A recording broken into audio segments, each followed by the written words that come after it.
Ho, ho, ho, and Merry Christmas! And welcome to the Biggles Breakdown, a Christmas anime special.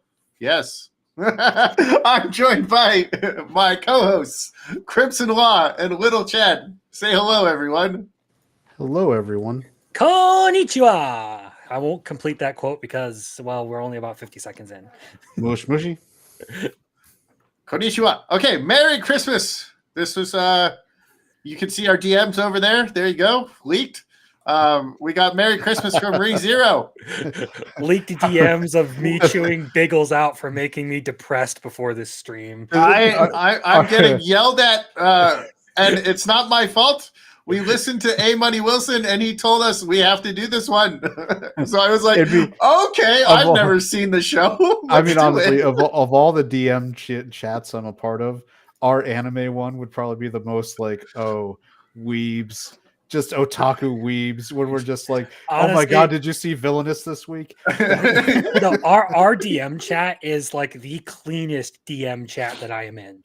Everything else has some level of cancel worthy event in it. Oh my goodness. The only person getting canceled in our chat is that Saintess from Villainous. Yeah, fuck Liz. Man, I can't wait to see what happens tomorrow. Biggles is number one Liz hater. Me too. Let's go. Our girl, Alicia is gonna wreck house tomorrow when since they took Prince Duke away from her. So, I know, especially because he's grandma right here. Yeah. This is from the manga, guys. This is awesome. I love this so much. But the manga I have, it's not translated past, like the anime's past the manga that I'm reading. So it's got to be all from the light novel. So I mean, I do recommend light novels for a lot of series because they're good. But I can't read. Neither That's the problem. That's the problem. I need an audiobook, and I've already looked, and it's not on there. All right. Do they make audiobooks of the light novels? I have how a realistic hero rebuilt the kingdom on light novel on my audio on Audible. Nice. I've been waiting for the next season on that one. I've been waiting for the next season on Otami games are hard for mobbed characters. Yeah, that one's awesome. I've been reading. As far as Realist Hero goes, I get a lot of recommendations for that from a guy in my chat. Like, he loves that series. Oh, I bought the series like on DVD with the collector's edition, and it comes with his Soma's pens, and it's got some other cool shit in it. And then I have the omnibuses, so it has two books rather than one. So I saved some money getting the omnibuses. But we're here to talk about Christmas. We can nerd out about other animes next week when we do our top 5 of 2024. With very specific rules that Crimson just found out about. With very I misunderstood, apparently. With to be fair, our communication, like, we must be talking like in different ways. So we might as well speak a different language, because me trying to understand what Biggles is saying and Biggles trying to understand what I'm saying. I don't speak English ever. As opposed, it's a clusterfuck. Just trying to organize this. As opposed to my responses in the group chat were like, "Oh my god, you see the episode? It's just crazy." I think so my list is so weird that I'm going within my top 5 that I don't think you guys will have more than one to match up with me. I mean, I think there's no way all of us probably aren't going to have Dandadan in there, right? I don't have it in my top 5. You don't have that in your top 5? I don't have it in my top 5. Biggles doesn't like it when people talk about their weenies. It makes him uncomfortable. It's hilarious, though. That is why Sword and Wind or whatever is not on there, okay? Sword and wand, sword. A wand and sword. Yeah, that's why it's not on there, because he was talking about that dude's ding dong while they were in the bathtub together. Like, fuck off, dude. I'm out. Are you talking about the ice clone person? Never mind. Spoiler. Never. I knew it. That's what I knew it was saying. He said, "I think it's the chick." And I said, I don't care. It's pretending to be a boy, and he's talking about his ding dong. No, that's why she's always sleeping, because that's when she's occupying the clone body. I believe it. But no, there's a lot of mine are from like the winter of 2024, so they were all from like the very beginning, because I got like wrong way to use healing magic, which even though we got ReZero in the background, was that winter or was that spring? It was the very beginning of the year, I thought. I almost guarantee you that one of mine, and I don't think either of you will have ever heard of it. Maybe. I just enjoy the fact that we're really being good YouTubers here, hyping up next week's show to get people pumped to tune in. Yeah, so well, we're supposed to be. Yeah, well, we're supposed to be talking about Christmas stuff. So we got some sad. How would Christmas anyone stuff. know from how you're dressed that we're supposed to be talking about Christmas stuff? I don't know, man. Next week it's technically still December, so I'll probably still be dressed as Santa. Next week you could do like the New Year's stuff. You could have those crazy New Year's glasses. I guess I could try to find a pair. I don't have any New Year's stuff. How about I just light off fireworks in my room?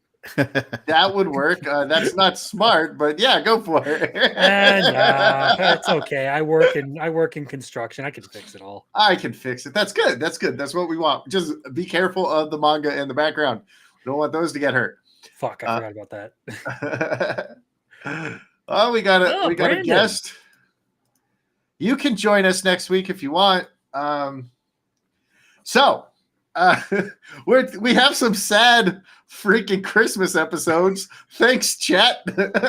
I was like, I've never seen this Christmas episode, and A Money Wilson was like, yeah, you got to watch this one. I don't even know how to pronounce the name. Toradora. Toradora. Okay, we had to watch Toradora's Christmas episode. Now, I have not seen anything of this, so I jump into this. And I was like, okay, so he's getting a suit. He's got to impress a girl at the Christmas party. So he goes to the Christmas party, and he's like, designated punch bitch. So he's like, here's your punch. Here's your punch. And I was like, what the fuck is going on in this show? The issue is with the reason like Toradora doesn't work as a recommendation for like a Christmas episode is because the series is, well, a story. And if you don't have the context of like the first 16 episodes and then you watch 17, 18, 19 just for the Christmas part, a lot of what's going on there gets lost. So like a lot of like the tensions between characters and the various different like love triangles that are forming are completely lost on anyone who just watches those 3 episodes. And regardless of it, it's still depressing. Because this is kind of, it's like everyone loses over Christmas. Like everyone feels guilty. Everyone gets dumped. Everyone feels alone.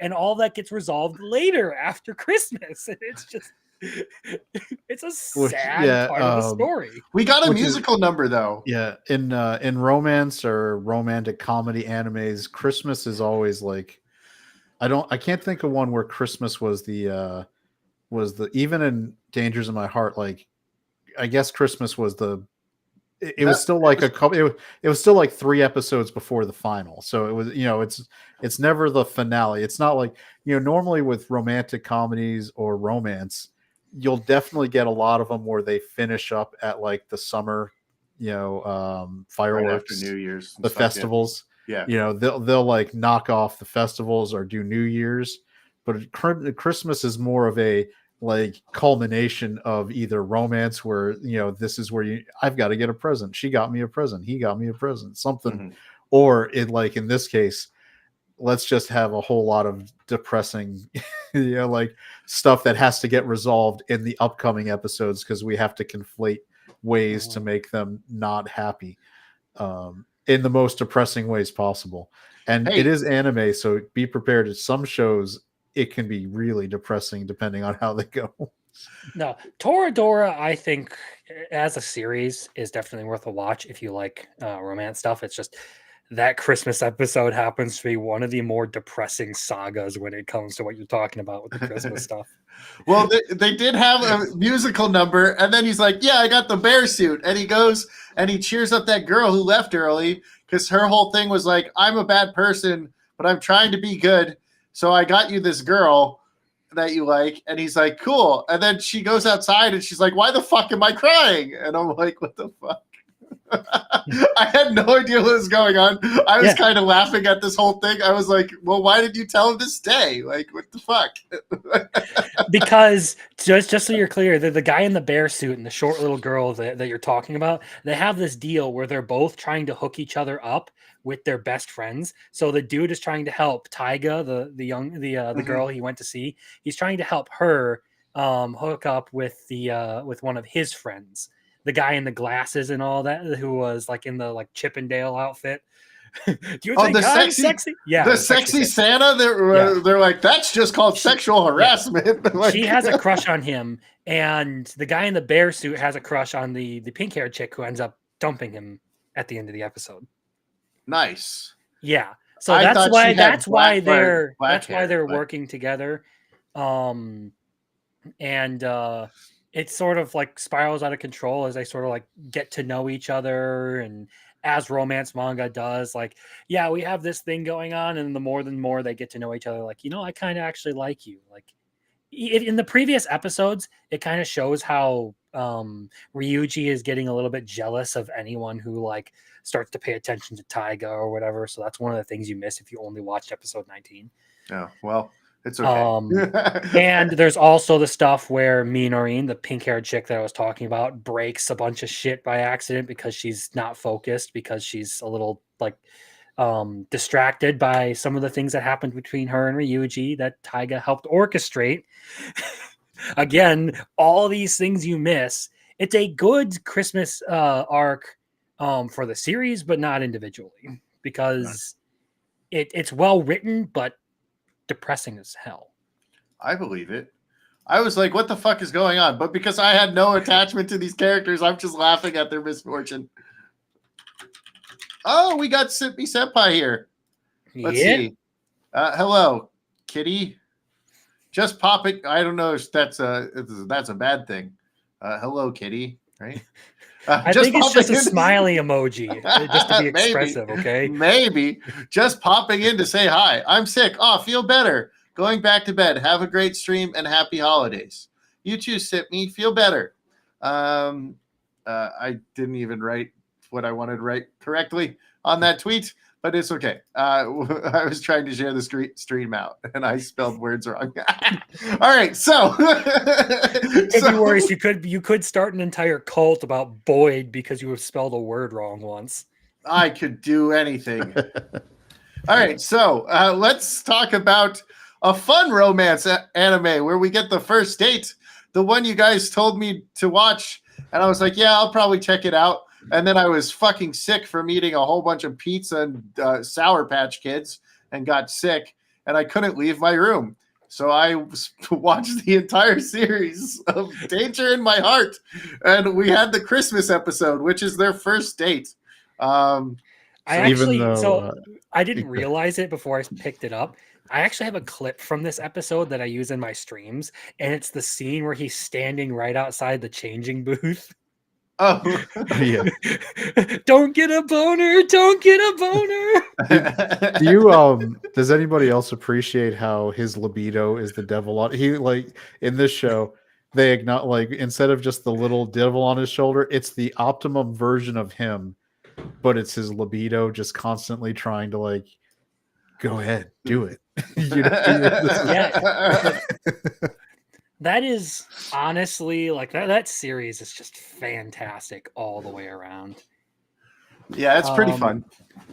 And Anna Yamada, who is the lead female, is like purpose built to be like optimum adorable anime waifu. Like she's constantly snack. So she's got the like quirk, like Biggles. I think you were the one who brought up. Why are all these girls just eating now?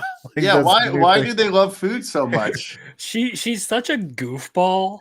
I freaking love the character. It's like perfect, like happy-go-lucky sort of character. Like just seeing her on screen is like, okay, I feel less depressed now. It's hard And not to like her. And the supporting cast is great. Mm-hmm. Her friends and everything, yeah. Yeah, we've got sisters. Hana, who is like second best girl on that show, who clearly like sniffed out very early on what was going on and just is not blowing up their spot at all. You know, I think she was involved with the Christmas shenanigans too, if I'm right. Or no, was never mind. That was I'm thinking more of later in the series when it's the Valentine whatever that White Day or Valentine's Day where they have the two combinations. But yeah, that would be Valentine's Day, yeah, White Day. Yeah, so but she's great, but I think his sister shows up during the shopping date, which his sister is hilarious. Sister is awesome. I love his sister and the mom. They're the best. Yeah. One of the things I do want to point out about that like family dynamic really quick is like they're all like a very like healthy, functional family. Like on the onset, it might seem like either like Anna or Kyotaro has some like family troubles or whatever. No, they're perfectly healthy, normal families with good. And isn't that nice to see? Like that where they actually have like full functional supportive families. Like the dad, like Anna's dad, is actually a pretty cool like dad. He's still like he's one of the bros, dude. Yeah, but he's still doing it the right way too. Where like I don't know if you guys have read ahead in the like manga where there's spoilers, I guess. There's a part where after the climax of the season 2, we get the manga still goes on, and so they reveal to the parents, and the way Kitaro does it, he does it in code. He's like, I see that you've made this soup. I would like the recipe for this soup because it's made Anna's so happy her whole life. I would like to make it too. Like, and the dad like and this is the most like bro dad moment. He's like, here, and he writes it down, and he's like, but you have to understand, a recipe isn't the only thing you need. It's going to take trial and error to get that recipe just right, and you're going to have to work at it. And eventually you'll get it right where it's exactly where it needs to be, but you can't just give up because it won't come out right the first time.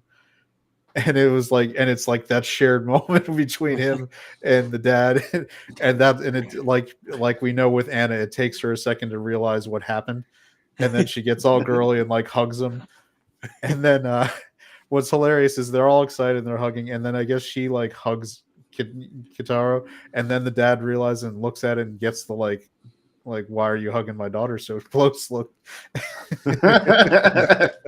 But Christmas yeah, but the Christmas one is great because it's such a perfect like awkward date where it's they their both first date. Yeah, and they're both not really saying it's their first date, but they both know it's their first date. He sort of got tricked into doing it, which was funny. Yeah. Because like, and then he shows up and she's there early, and he's like, why is she here early? Was she meeting someone else? He's like, is that her? And then she's eating, and he's like, yep, that's definitely her. His commentary makes the series like so much better. Just like him reacting to everything, and like the way he becomes like self-aware just randomly in the middle of it. Like, oh, I'm totally looking like such a stalker here. Yeah, especially because the arc that our lead male is on is he's going from like middle school edgelord who's in his awkward, defiant, I have no friends and I'm happy about it phase, to opening up and realizing that, look, I can still be the person who likes the thing I like and still be and talk to people, and they're not going to just shun me. And like every good anime, he's got it all goes back to where he failed and lost his friends going into middle school entrance exams. People sleep on how hard the Japanese education system is. Like, you have to pass tests to just get into middle school. Yeah, no. I would have purposely failed the tests. Jeez. I hate school. I mean, like, from what I've heard, as far as like the grading system goes, it's not like the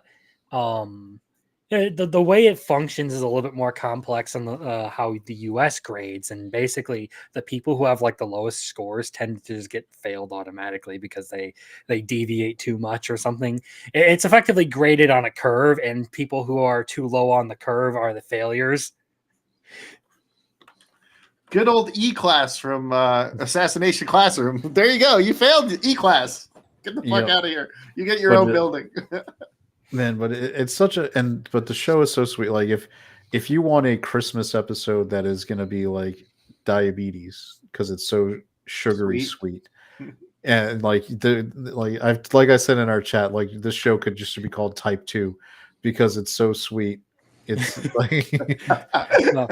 I think my favorite part of that episode, aside from like the changing scene that I clipped from my my streams, was the part where they're in the restaurant and she's like asking him to like take a photo of the yeah, and she's just sitting there like absolutely happy out of her mind to just be in front of more food. I just like I love that's a huge bite. Isn't this going to be bad for your socials? What do you mean? I'm posting this. This is just like this is for you. Yeah, because she is absolutely like she got the IHOP stack. You know, the one you see the picture of where it's got the whipped cream and all of this stuff on it, and the pure joy coming out of her eyes, and then the voice acting. I got to give credit to the voice actors because they're so good. This it's funny because you don't want to say somebody's typecast. But there's another romance series where it was I forget I'm blanking on the name because they all have these complicated names and they can't just be simple. It was the one where the guy like almost gets hit by the soccer ball and decides he shouldn't stalk the girl he's been stalking for like I know what you're talking about. Years. I don't know the title and I haven't seen it. Maybe it's called Soccer Ball Stalker. It's. I mean, I'm just simplifying. He's not a bad guy. But he was basically trying to like flirt with this chick and like ask her out repeatedly for every day. He did it every day for like and then all of middle school. And he almost the gets hit in the head school. and he realizes maybe I should just back off. And then all of a sudden, this chick realizes, hey, wait, now I actually want to. She's like, I missed the constant attention. He was great, but in that show, they're in high school. And the girl who does the voice acting for Anna does the voice acting of another very tall, very attractive, but she's in middle school girl who he meets when he's on his after school job. And he thinks she's in college because she actually looks so old. Mm-hmm. And he goes out on a date with her. And then while he's on the date, he realizes she's actually a 8th grader. Now he's actually only what would be a sophomore. So so he's only like a year and a half, 2 years older than her. So it's not like crazy, but because of the script where he thought she was in college and he thought he was getting a college girl.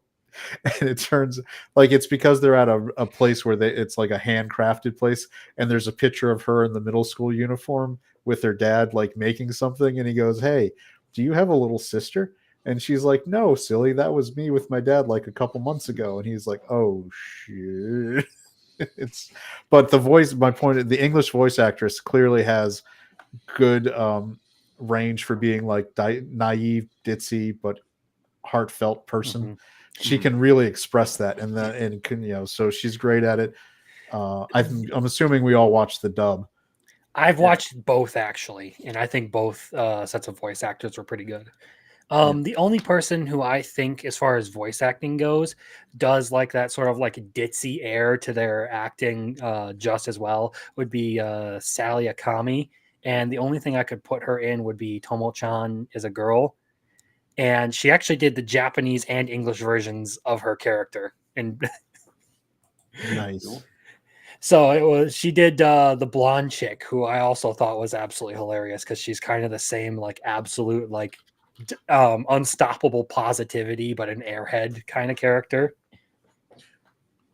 Perfect. Who does the who's the Aqua voice actress? It's Fame no, that's English. Faye Valentine. Yeah, I forgot her name. But man, the Japanese voice actress for Aqua is another one. If I'm getting somebody who I need to be like a bimbo or ditzy person, that's because she's so good in Konosuba as that like it comes through in her voice so perfectly. Where waifu? There we go. There you got 3 of them. Choose your girl. All right. Honestly, I respect all the choices for ReZero. Except for maybe Petra or Beatrice. That might be a little bit weird. Probably. I don't remember which one's Petra. Is she the little girl that loves Subaru that becomes this maid? Yes. Okay.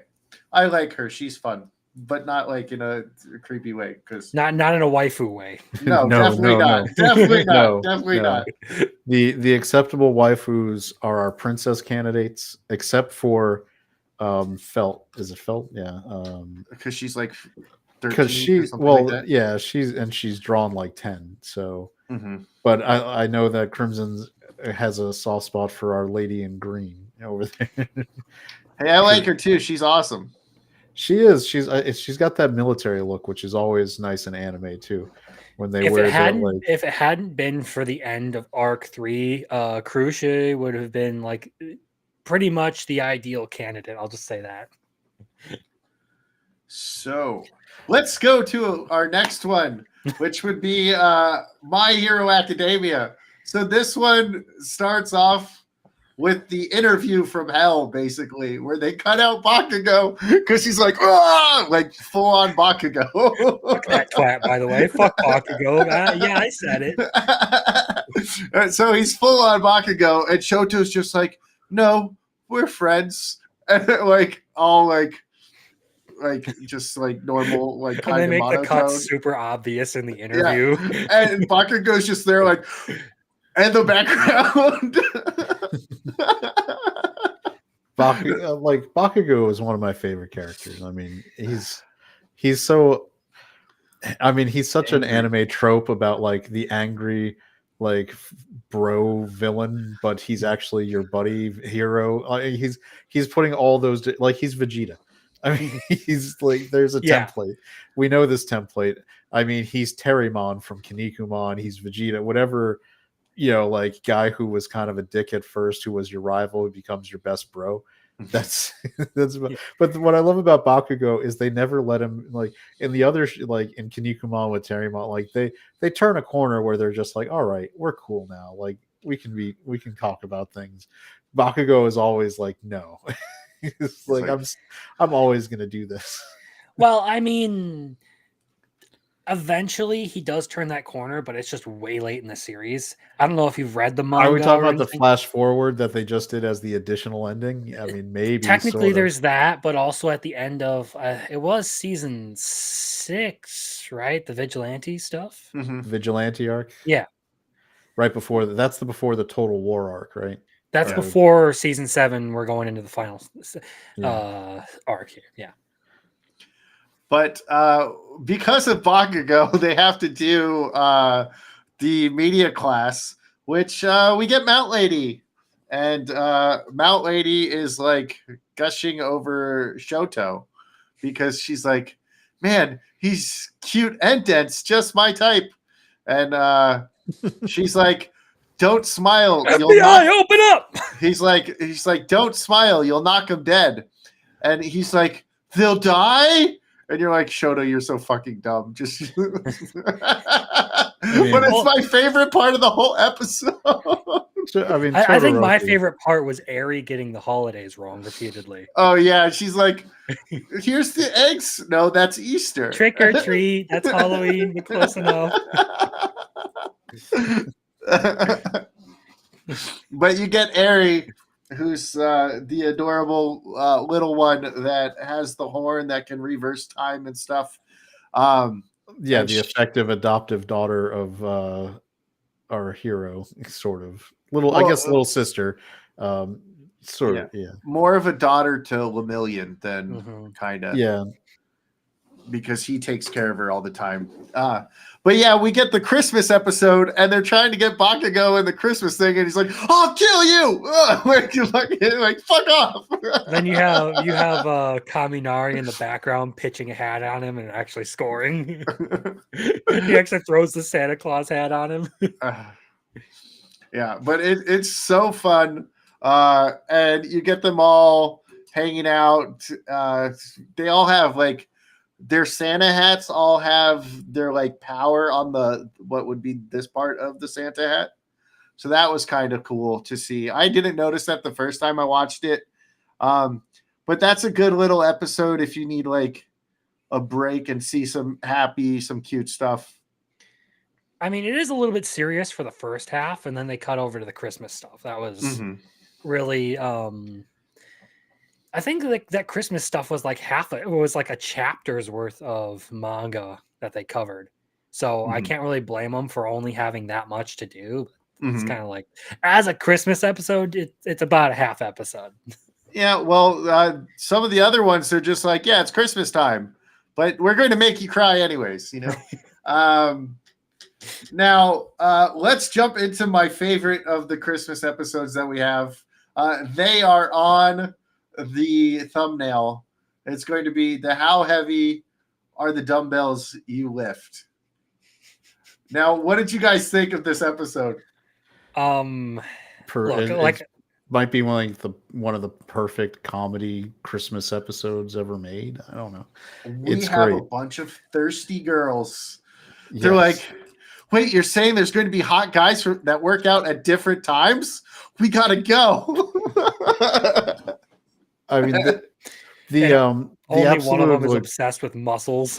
The absolute combination of the group is so perfect. You got Habuki, like, who's just like kind of an oblivious, but she wants boys, like, but she's still like not willing. You know, for her, she's putting in the effort so she can look good, but then she completely sabotages it all the time, which is all her food. Yeah, we've got our Russian ice princesses. You know, we've got our thirsty middle-aged teacher who's probably drawn to be like 32 and is considered like over the hill for some reason, which I have no idea what's going on with that. Is 32? Well, I mean, in Japanese culture, technically, I know that, like, for some reason they consider anyone over 30 an unwanted woman or a leftover woman. No, it makes no sense. Like, when you watch these shows where it's these teachers that are obsessed with how they've already had life pass them by, and they're like, how old are you? 33. It's a cultural thing. Yeah, I know. It's great because you see that. And I mean, is there any isekai where the entire classroom doesn't get transported, where that's not the state of the teacher? I mean, that's pretty much our default isekai teacher, right? Where she's like attractive early 30s and feels like she's never going to find love, so she can obviously become part of the harem.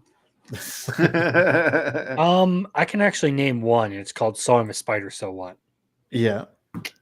Well, that one is a unique. Well, yeah, that one's a whole. That one's a whole other bag of. Who wants to become a spider? I mean, are we talking about the fact that not our main protagonist for this series? But happens. I mean, in that one, the teacher reincarnates to being an elf girl, so there's interesting dynamics involved with that one. But that show is great. Anybody who hasn't seen it, it's hilarious. I'm a sucker for the girl reincarnation where they have a board meeting in their brain with the different versions of themselves. It's right up there with what is it? I'm a villain. All routes lead to doom. All routes lead to doom, which is probably the number one or a top seed for villainous shows, although quickly being supplanted by what might be our new favorite. Villainous goes down in history. She's definitely going down in history in my book. Because she's so much more aware. I like someone where she's not like all route leads to doom. She's just so ditzy, and it's hilarious. But it's like where like, everyone's joking, like it looks like she picked up another one, and she's like, another what? They're like, don't worry about it. Or when the girls are like, you know, I want someone who I can bake cookies for, who I can talk to, who I can just hang out with. Oh, that sounds like me. Oh, does it? Okay. Yeah. I never said it had to be a boy. Oh, that's interesting. Good for you. And she's just not picking up on any of the clues. But yeah, so I just love the any show like this is you know, it's all about the dynamic between the group, because you don't want just, you know, a lead. You want to, you know, in this one, it's going to be the ensemble is what's going to make the show. And this ensemble together is like magic. You know, the kickboxing bro best friend girl. You got the, you know, are obsessed with muscles, like and she's actually like the student council president or something. If you that's another trope that like seems to be like a growing thing where like you have like the super like strict like student council type, and it turns out she's like a closet pervert or something. Well, she's not really a pervert. She just loves muscles. That would technically be considered a pervert.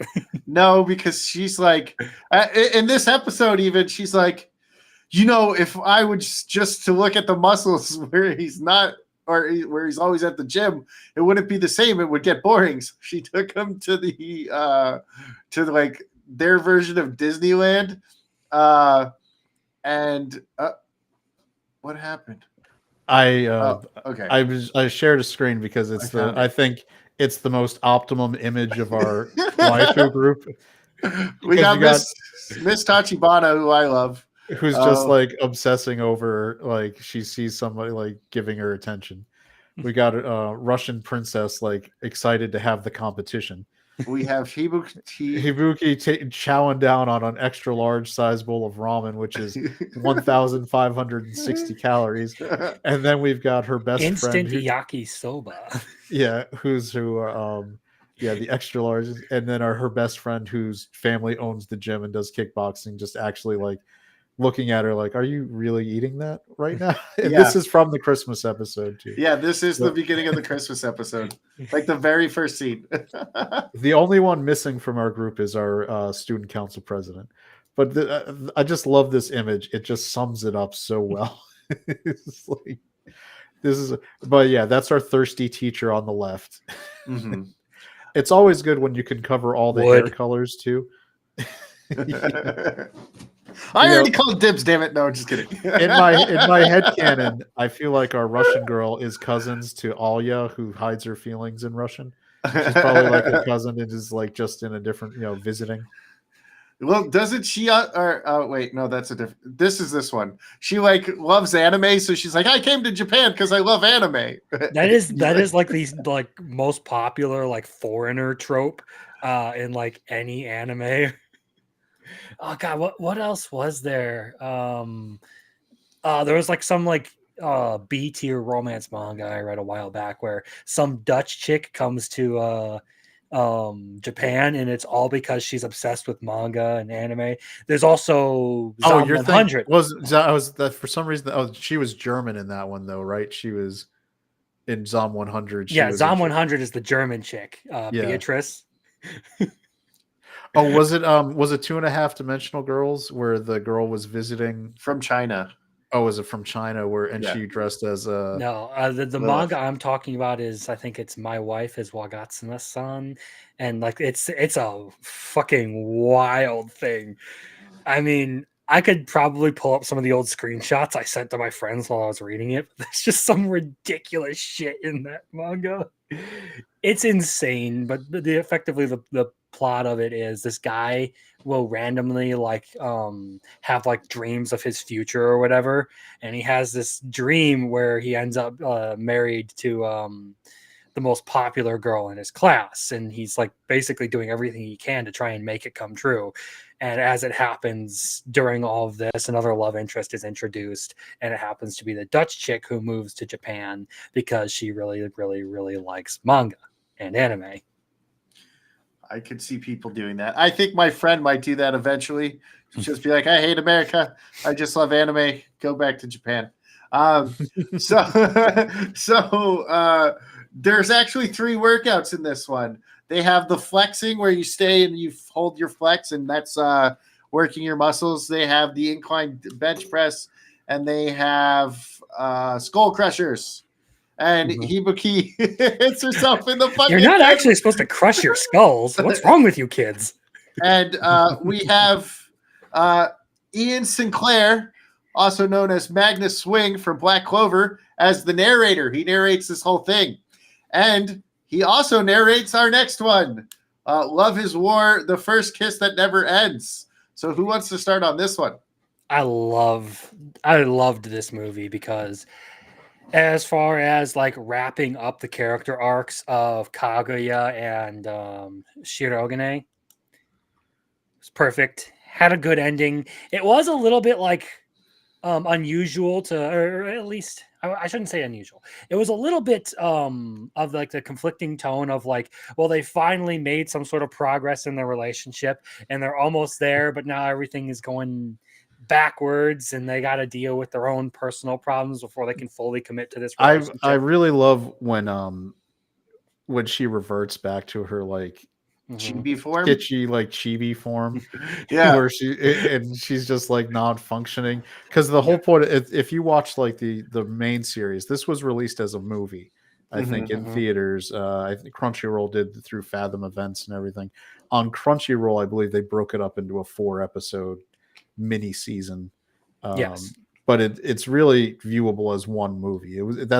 It's designed to be viewed as a movie experience just in succession. So if you're gonna watch it, try to make sure you just budget your time to watch it. I mean, we're talking to anime people. Of course, we binge. So there's, we never get up. If Biggles is sick, he gets through multiple seasons of shows and nothing. But yeah, but if you watch the series, the whole point is that these are high level, like ultra competitive, elite thinking, acting like people who are the entire, like, the concept is love is war, and they're like the high level military strategists never wanting to give an inch They are into absolutely the two most stubborn people in the entire world. And Yeah. I got that just from the movie because they kept saying it over and over again. You're Yeah. so stubborn. You're so stubborn. Stubborn, Which- stubborn, stubborn, Wait, stubborn, stubborn, have stubborn, you stubborn, have you stubborn. never seen Love is War? No. You gotta Yeah, watch Love is War. yeah, next time you're sick, you can plow through like all the seasons. It's like one of And- the best rom-coms out there. Yeah, and that the narration makes it too. From It's episode 1, when you get the introductions to, like, he is the president, she is the vice president, they are the most elite And of then this academy. 6 months went by. Yeah, No, like they seriously, both nothing decided. happens here, so we're just gonna skip ahead until That something was actually does. that's the narration. Like, they're acknowledging like it was boring. They didn't do anything. They didn't move forward or take any action. So we're just moving ahead. And then with the ditzy, what is it, like, secretary girl who's also on the Fujiwara, student Chika council. Fujiwara. And my favorite part of one of those early episodes is with the bento, where she's getting obsessed. Wiener, So she like ends up buying like the most expensive spread of food in there because she just wants his cheap like octopus wiener that he put in his bento, like, so he can feed it to her like a couple. And she's trying to get him to do that, and he won't. He's Like, interpreting it as a challenge. No, it's genuinely great. I think the only like anime that I watched that I laughed harder at was Konosuba. I laughed a lot at this, and I was like, "Why is this so fucking sad? What the fuck is going on between 2 and 3?" Like, I was like, "This is fucking sad." And then she's Because this making again, everyone this is else another cry. one where like it's the culmination of a lot of like a lot of the character arcs in the series. Mhm. So watching it in and of itself, I wouldn't have recommended it if I had realized that you hadn't watched Love is War. I just kind of made an assumption because everyone I've talked to has watched this show. I did ask, "Do I have to watch it to understand the movie?" And you're like, "No, it's fine." And I was like, "Okay." no, that was me because Oh.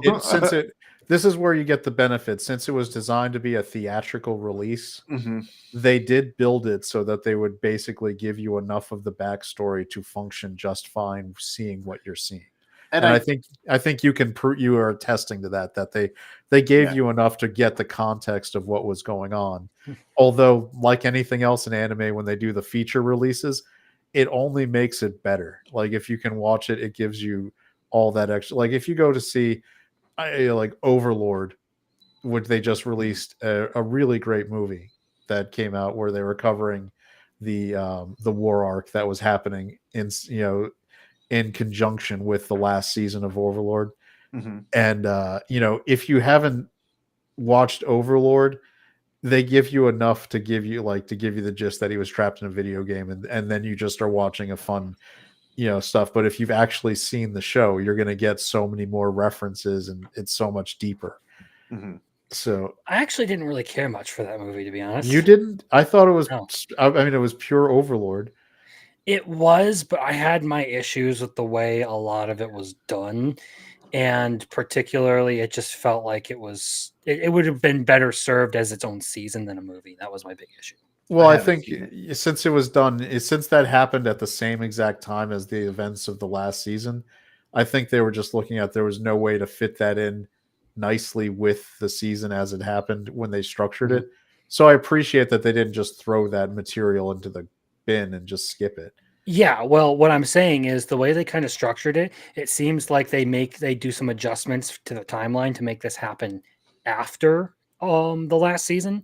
So that being said, I feel like they probably could have done some stuff to stretch it out and make it a 12 episode season, and it probably would have helped my issues with certain character arcs, with the way that like battles are pretty much fought way off in the distance, like especially major ones like between Ainz and the demon. I know it's supposed to be like technically they're like not really actually fighting each other, but considering to the plot, it was supposed to be some major climactic battle that happens for like 20 seconds way off in the distance and you don't really get to see much of it.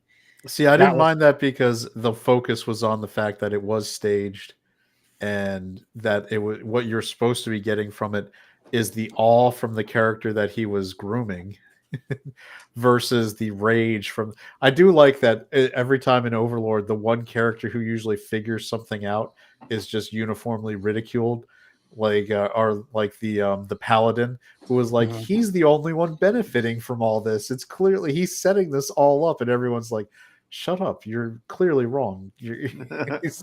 And I did love the continuous use of trying to promote rune weapons because he's trying to make an industry out of it, where the Yeah. people and they're making where they're like, why are you even saying that? This isn't a commercial, just we're fighting. That one honestly didn't land with me. Like I enjoy Overlord, but clearly not as much as everyone else because I don't know. All It's right. just something about it just doesn't sit right with me when I watch it. Like Yeah. it's good, it's well written. I won't knock it. It's just not for me. Was Yeah. it the thirsty priest for the little boy? For the Uh, like third son? She's like, "What about your third son?" And she's like, "She's 12." And the nun, the crazy nun lady, who was also like a yeah, that's why I think Overlord is weird. Just by your face, yeah, Overlord is weird. Overlord is dark, is what it is. I mean, did you are you have you watched all the seasons? Yeah, I've Me? watched all Yes. 4 or 5 or whatever they All are. right, so I mean, especially when you realize what the princess of the kingdom did to get her deal done, it's really dark. So that she took out all those orphans and was not even batting an eyelash about doing it. So I don't. I mean, there's a lot of stuff, and like in the Overlord movie and Crimson, so like the way they went hard with the demon and the princess and how that whole went down and the visuals with that and how they Mhm. didn't pull any punches. I was like, this is just it's Overlord. No. They do a little bit dark stuff. No, like there was nothing wrong with like that part of it. It's just like certain character arcs I felt like were just kind of not to my liking. Like they could have been better, like particularly with the paladin. It just felt kind of tacky, like they didn't give us enough of a reason for that connection between her and the princess and that like drive and everything. And I'm just like, okay, so she is like committed to this. She's like she has these ideals and everything that she wants to uphold, but I don't really see why uh it's a huge major issue that she needs to save this princess. A little bit more characterization there could have helped, I think. That's why I say it would have been better served as its own season of anime rather than just the movie. And you could have used that extra runtime to flesh out a lot of the problems that I had. Really, not so much the fact that Overlord, in and of itself, that the story it was telling was a bad one.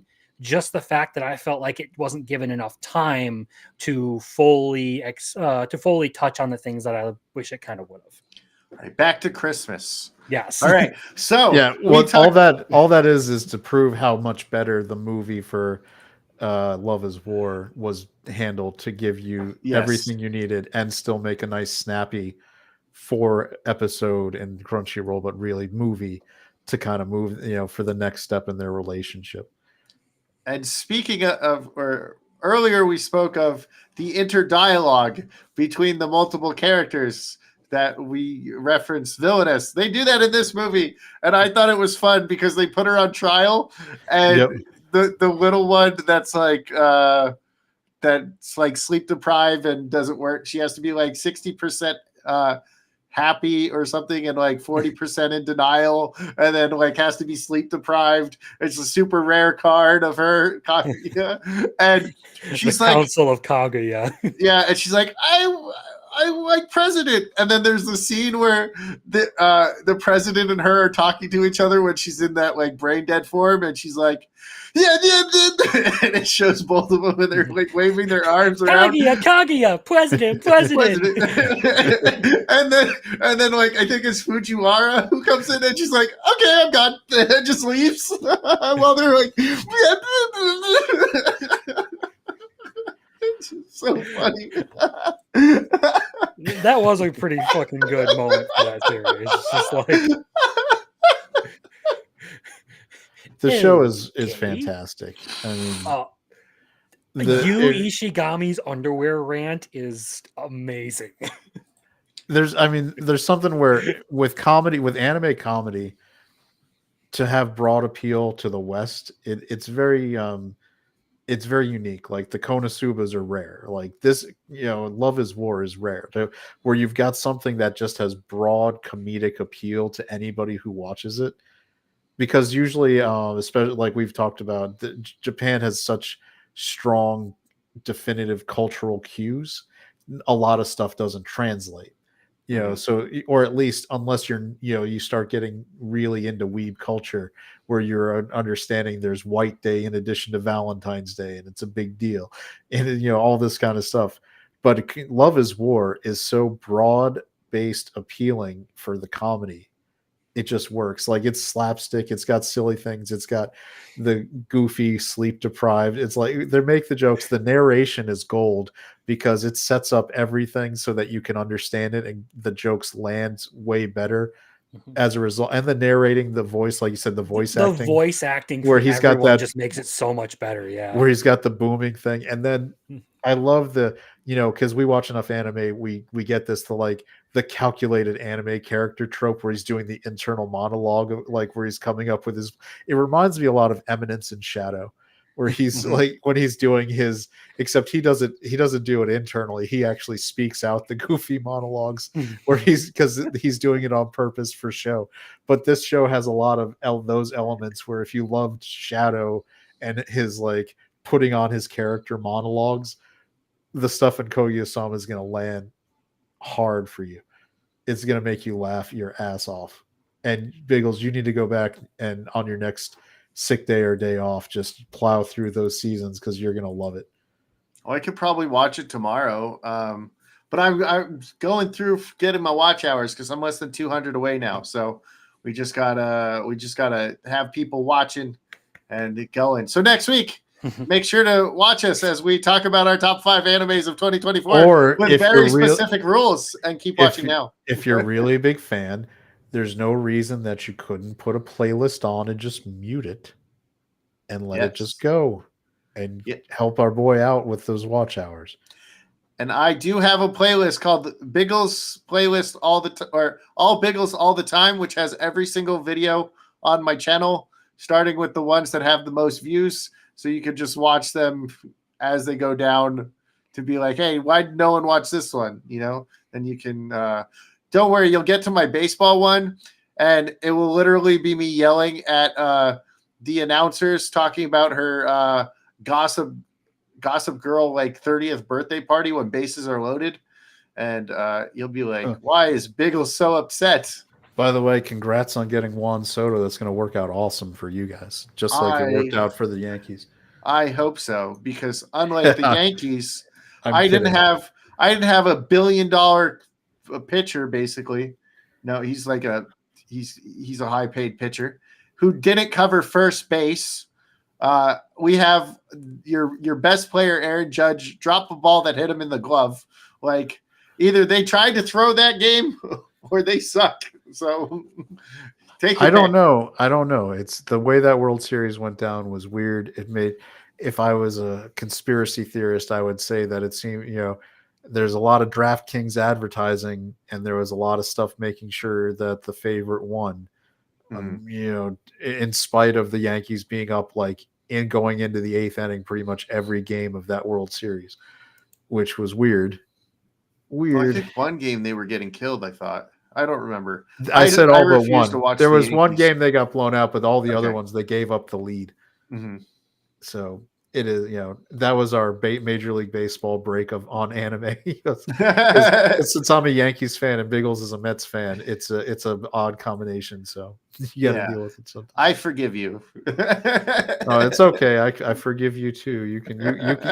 You took Juan Soto for 15 million more in a luxury box the rest of his life. I'm sure he's That's not the fine. kind of guy who's gonna just not show up now that he got paid guaranteed. All right. But back to anime. Yeah. So we got what? We got a movie, one more movie left, and do we have any more episodes, or did we do all the episodes?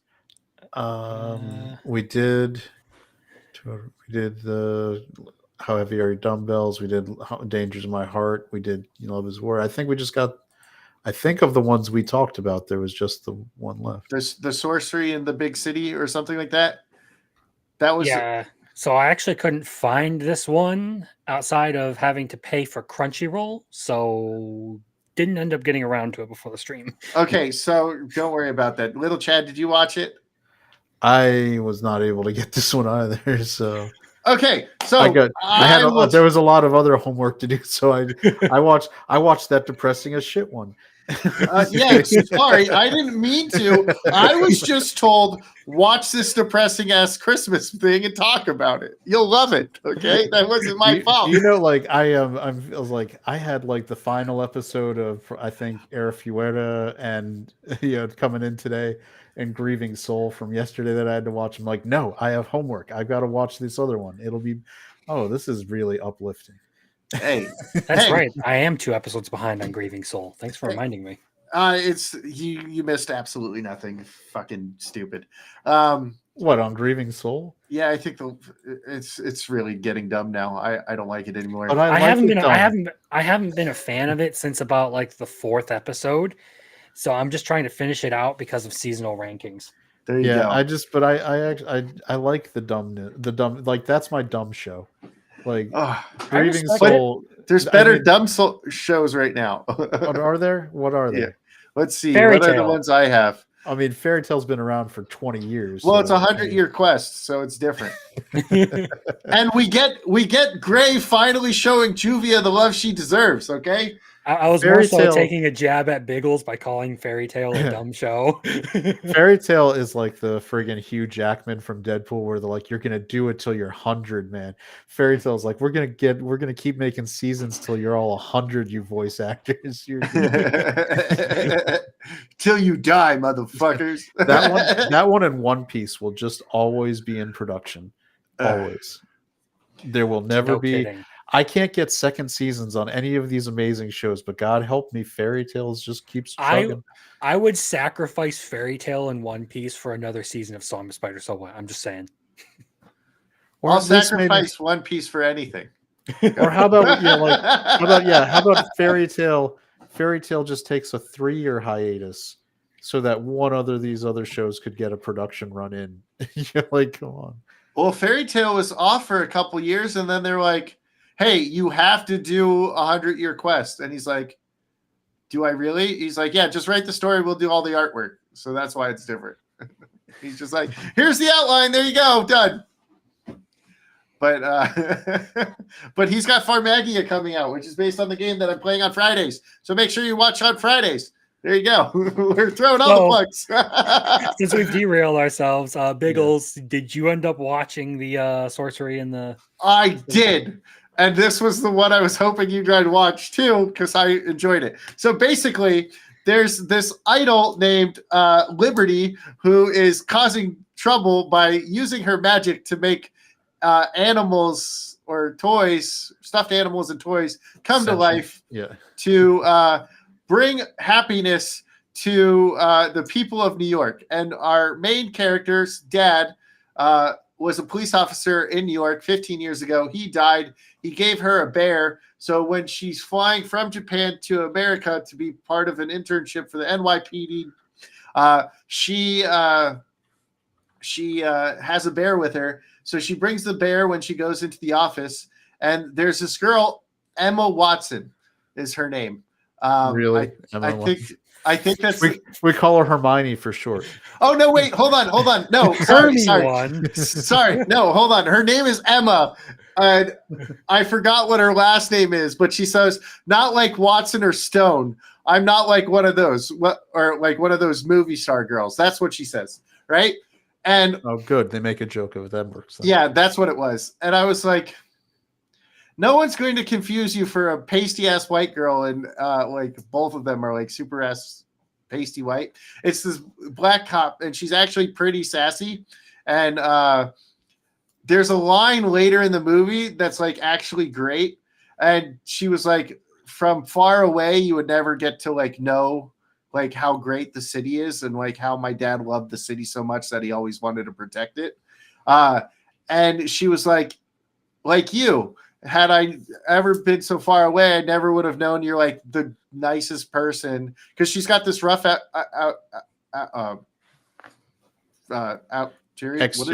exterior. That's what it's called. Yeah, she's got this rough exterior, and but she cries really easy. Like, she's the first time you see her like start bawling her eyes out, she's like, this bear was a gift from my dad, and whenever I have it, it makes me feel like he's with me.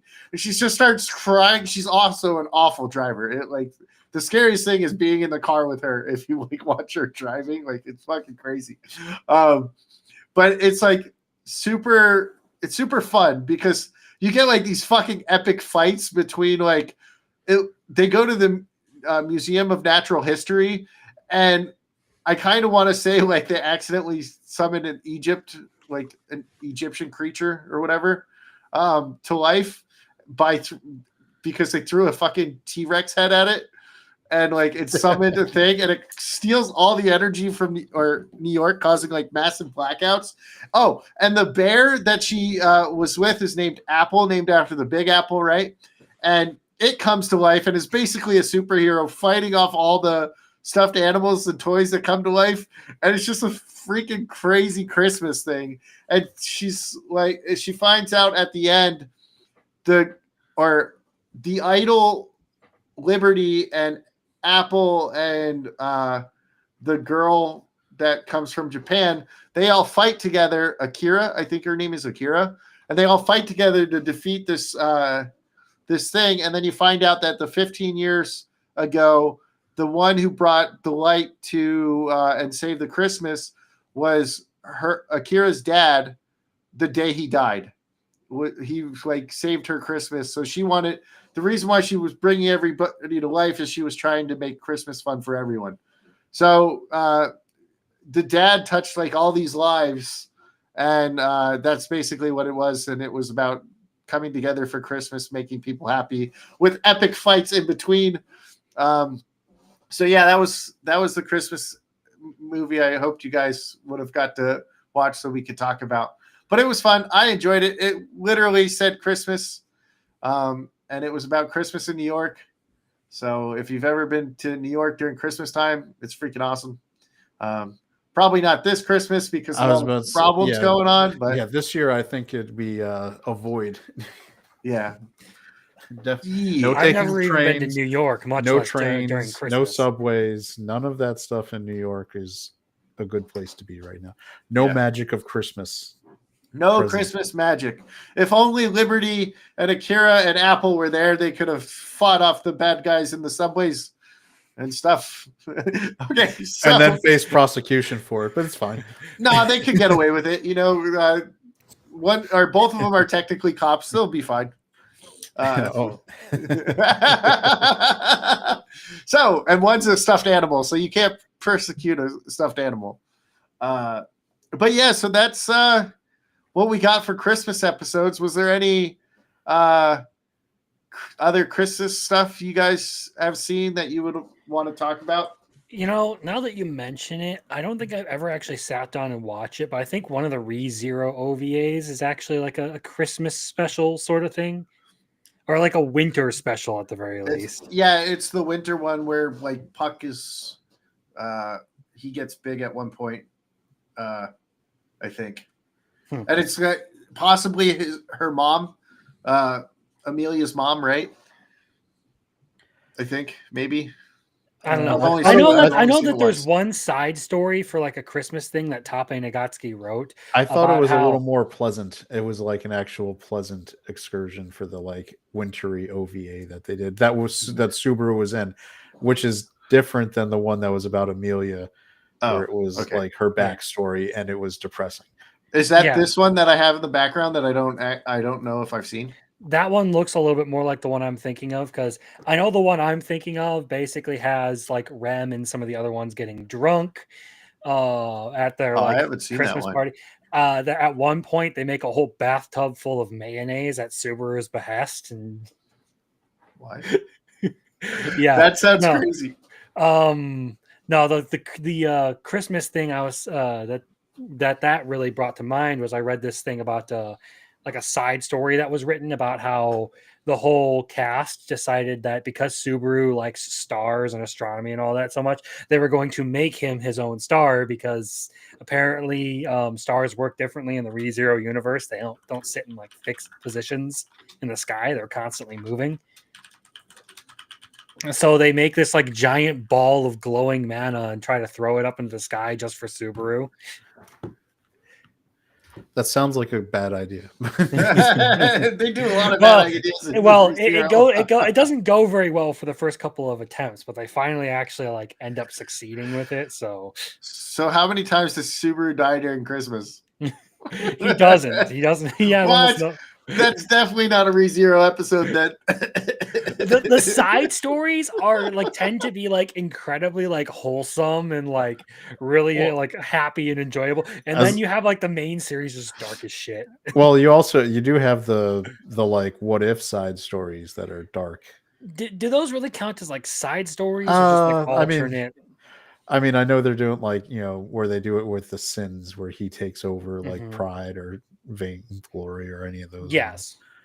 Which my personal favorite is I'm waiting because they've started working in some of the characters from what was the one where he ends up marrying, where Rem runs off with him. Lust. Lust, yeah, where they run off, they have kids, and he's got like the wolf neighbor, and I'm waiting for the wolf neighbor to show up, man, because he's bad. Or was that Sloth? If I'm trying I to think it might have been Are you No, guys Sloth. finished that's with Sloth, Sloth? because Lust was the April Fool's one where he made where Tape decided he was going to troll and write the whole like sex scene with Petra or whatever. What? That was messed up. Yeah, Petra's I this think- little one in orange, right? Yes. that's yeah. Let's not ruin Petra, please. That is No, cool. Lust If was an April Fool's joke where that Tape Nagatsky was just like, I'm gonna write the dumbest thing I possibly can just to fuck with everyone.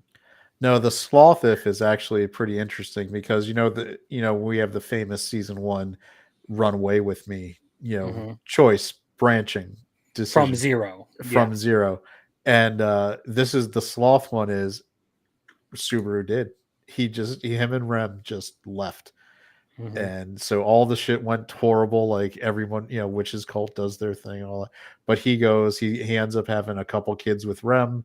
They live in the place, I forget what country, what the name of the country is, where it's basically Japanese completely, like the styles. Kararagi. Yeah, Kawaragi. Whereas by Flugel is the original founder or whatever his name. Hoshin was actually the founder of Hoshin. Kararagi. Oh no, Flugel was the one who was the Flugel is the great sage. Yes. Yeah, it was the great sage, and Hoshin. There was there was a lot of debate online that somehow there would be a time loop, and Subaru would be Hoshin and was the one who founded those. But they kind of, and the craziest thing, if you watch Isekai Quartet, is where we find out that that's not the case because Flugel meets Subaru, and Is that in the space- movie? in the Isekai Quartet movie, yeah. They drop like massive ReZero canon in an Isekai Quartet movie. Yes, they do. The ReZero's lore is scattered across so much different media. It's insane trying to track it all down. Or random 5-minute like chibi episodes that they did, where you get Al's lore before because they wouldn't put it in the They didn't actual put it show. in season 1. Yeah, because they won't bring it. Oh, by the way, Al's from Japan and he's from Earth. go ahead, run with that. So he was Oh, also a there's Soma. so much more about Al that's not Yeah. mentioned in that. Well, I'm not because anime onlys don't know, so I'm not gonna go into that. I mean, I don't want to be an authority on that with Al. Just saying. So I haven't watched the chibi one of ReZero because Crunchyroll doesn't have the dub. So I'm going to have to go find the dub. I don't think it has a dub. There is no dub. They didn't bother dubbing the 5-minute like chibi things. Yeah, Break Time doesn't have a dub for some reason. I thought they said they did voice them. Maybe on a Blu-ray. I don't know. I've never seen it. Everywhere I've checked has not had any dubs for them. Well, then I'll fucking watch the sub. But you guys know why I don't watch the sub of ReZero, right? Because you're bad at reading? No. The other reason. Oh. Because you met the voice actors and Yeah. you feel a kinship with them.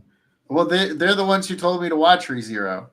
They're like, "What are you doing? You haven't seen ReZero?" And I was like, "No." And they're like, "You got to watch ReZero." And then the man known as the Doctor, who's one of my subs on the channel who goes to cons for a living, he was talking to me while we were waiting in line to meet Brianna, the voice of Rem. And he's like, "No, you got to watch this. It's like awesome." And he's like telling me all this stuff. And I was like, "All right, I'll do it." And I end up watching it. And I was like, "Hey, this is really awesome." And then I met Ryan Bartley again, who's the voice of Rom. And I talked to her and I was like, "Yeah, I finally watched it because of you." And then the voice actor for Amelia was there. I met the voice actress of Beatrice. Met the voice actor of Roswell. I met like almost all of them except for Puck, I think. So I'm like, I met Otto. Yeah, Zach Which Aguilar, I know that one. Which is funny because I had my Geeks and Gamers shirt on or hoodie on, and he's like, "Do you know Krista?" And I was like, "Yeah, I know Krista. I've known Krista for like 4 years now." He's like, "Is she here right now?" And I was like, "Yeah, she's supposed to be here in a little bit. You want me to go find her?" You're telling me Zach Aguilar is a fan of Krista? He's a fan of Krista. Yeah. Zach Aguilar. He just like he saw my shirt and just talked about Krista the entire time we were talking. I didn't even get to talk to him about anime or anything. He was just fanboying over Krista. It was great. That's funny, actually. And I told Krista, I was like, "Krista, Zach was asking about you. He wants you to go say hi." Man, that's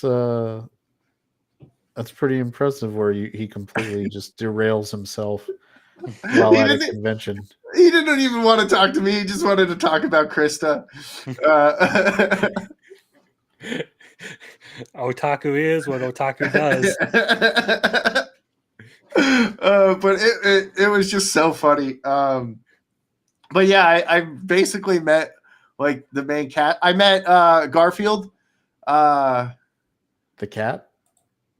Yeah, I'm kidding. No. Yeah, he's technically a cat, isn't he, or like a tiger? Yeah, yeah. technically he's a tiger. Yeah, there you go. That's a cat. You know, his color scheme actually does match Garfield the cat, which is there you go. I like Perfect. That. I like the detail work that they do. Yeah, I've met so many of the ReZero cast. And I met half of them before I even watched ReZero. I need to start going to cons. That's what I need to do.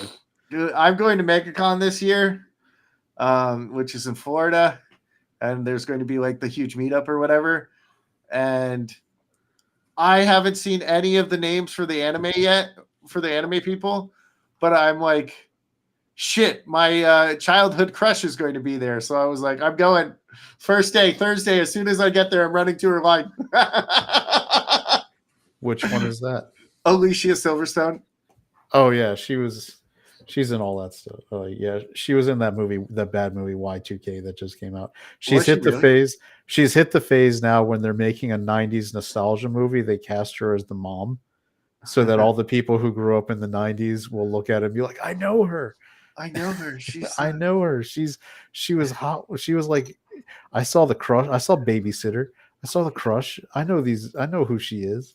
I was like, don't come at me with Clueless. I have the deep lore of Alicia Silverstone.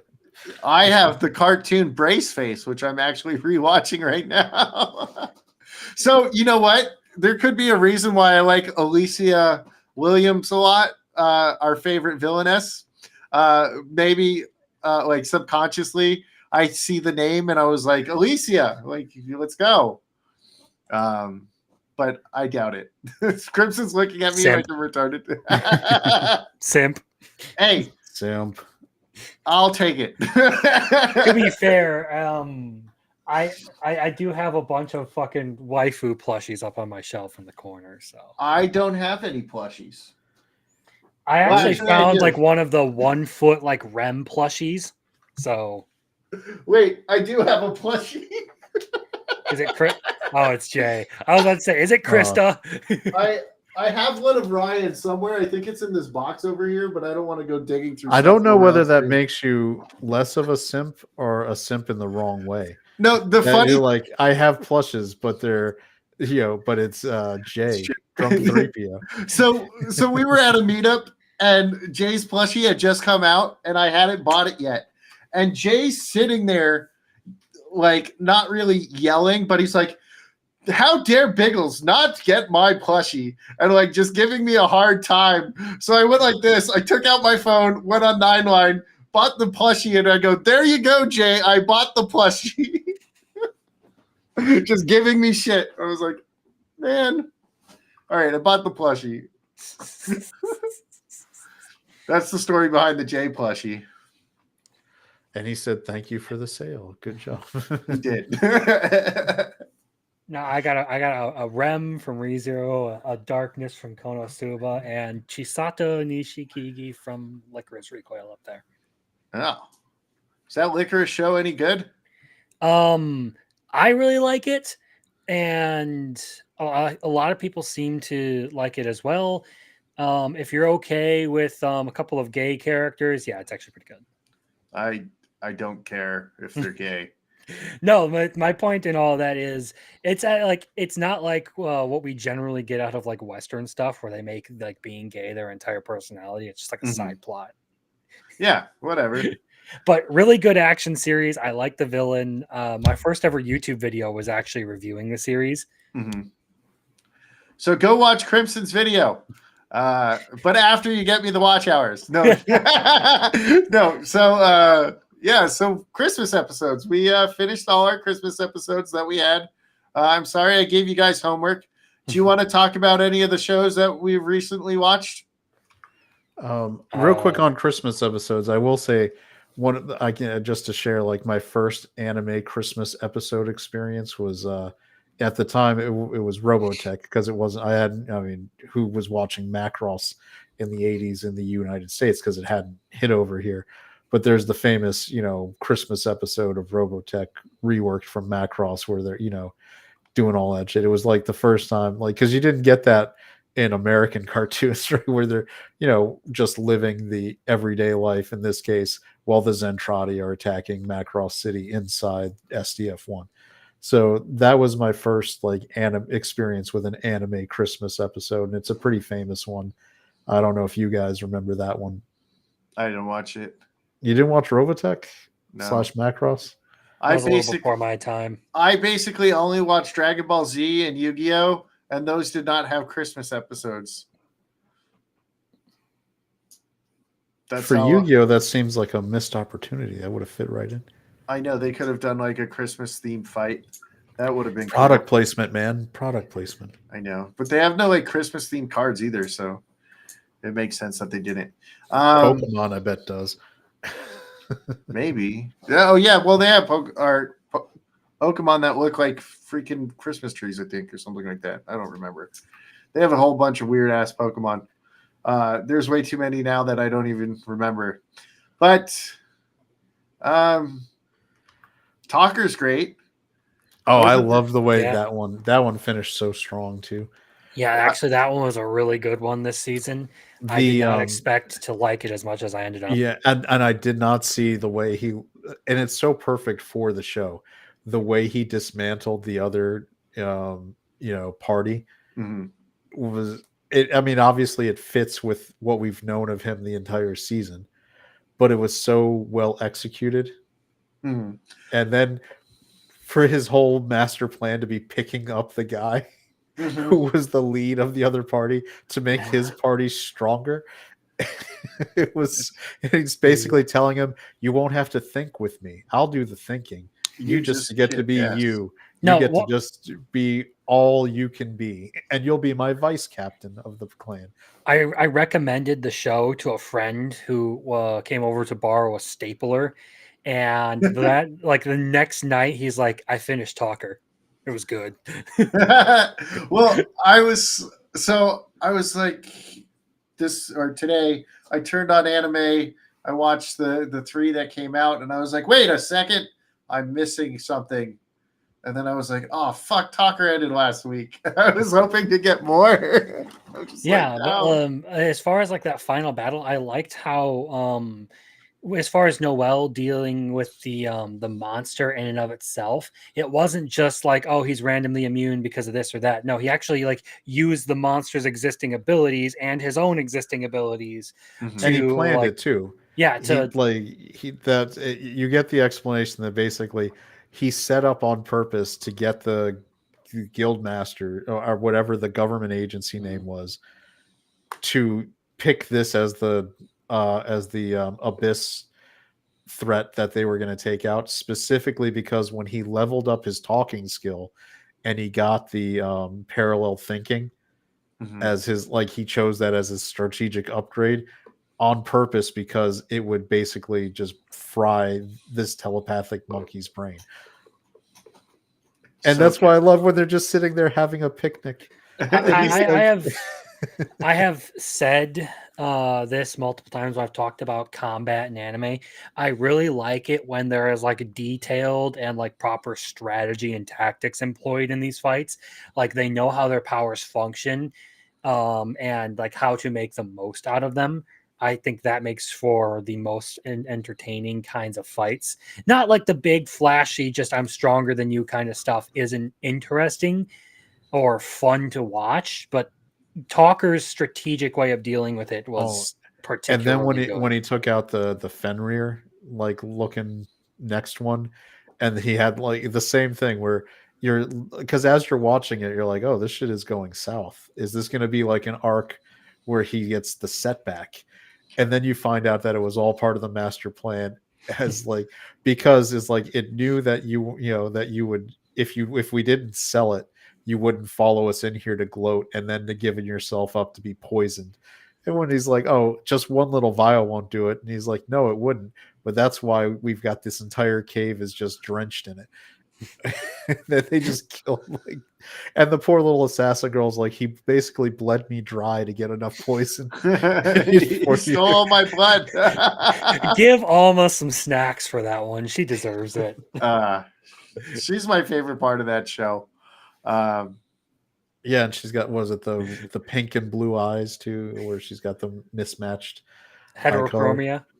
Yep, and I love how he just keeps calling her the big boobed bimbo, and it's like I like that in contrast to like how vicious she was raised to be and how like much of a combat junkie she can be. She's an absolute like Girl. ditz in every other aspect. She's she's just a normal girl who can shank you in your sleep. Yeah, but I love how he just like he dismantled that party. He destroyed the self-confidence of the archer elf girl who mocked him, and to the point where she's like, I'm just going to go back to the village. This isn't the life for me. I give up. Yeah, I give up. And it's like, I'm going to pick up the one guy in your part. And the stipulation, like, he planned ahead that the stipulation where they could never be a party together on purpose so that he could get the guy he wanted out of the group to level himself up.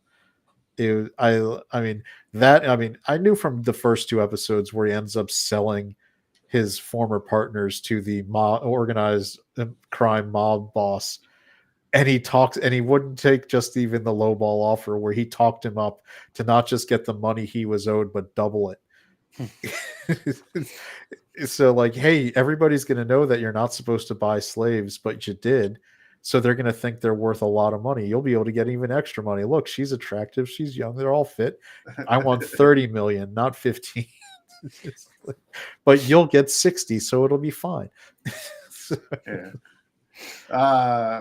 But yeah, that show's so good that it's going to be hard not to put it on the list for next week. Yeah, It is good. It is really good. Talker just finished. I know. Is it Arafueta dropped? Is dropping it? Is it its 10th episode? Is today? But that's an ongoing one. I'm looking at new ones that came out. Did you watch the one about the assassin maid? The assassin maid? The one where the former assassin becomes a maid. Oh, You Are Miss Servant? I like that. You Are Miss Servant. Yeah, I thought that I didn't expect the ending, and now I have so many questions. I'm not particularly pleased with the ending, but considering it's like the end of season sort of thing, like I'll accept it. It's not a deal breaker. It's still a good series overall, although at times a little generic.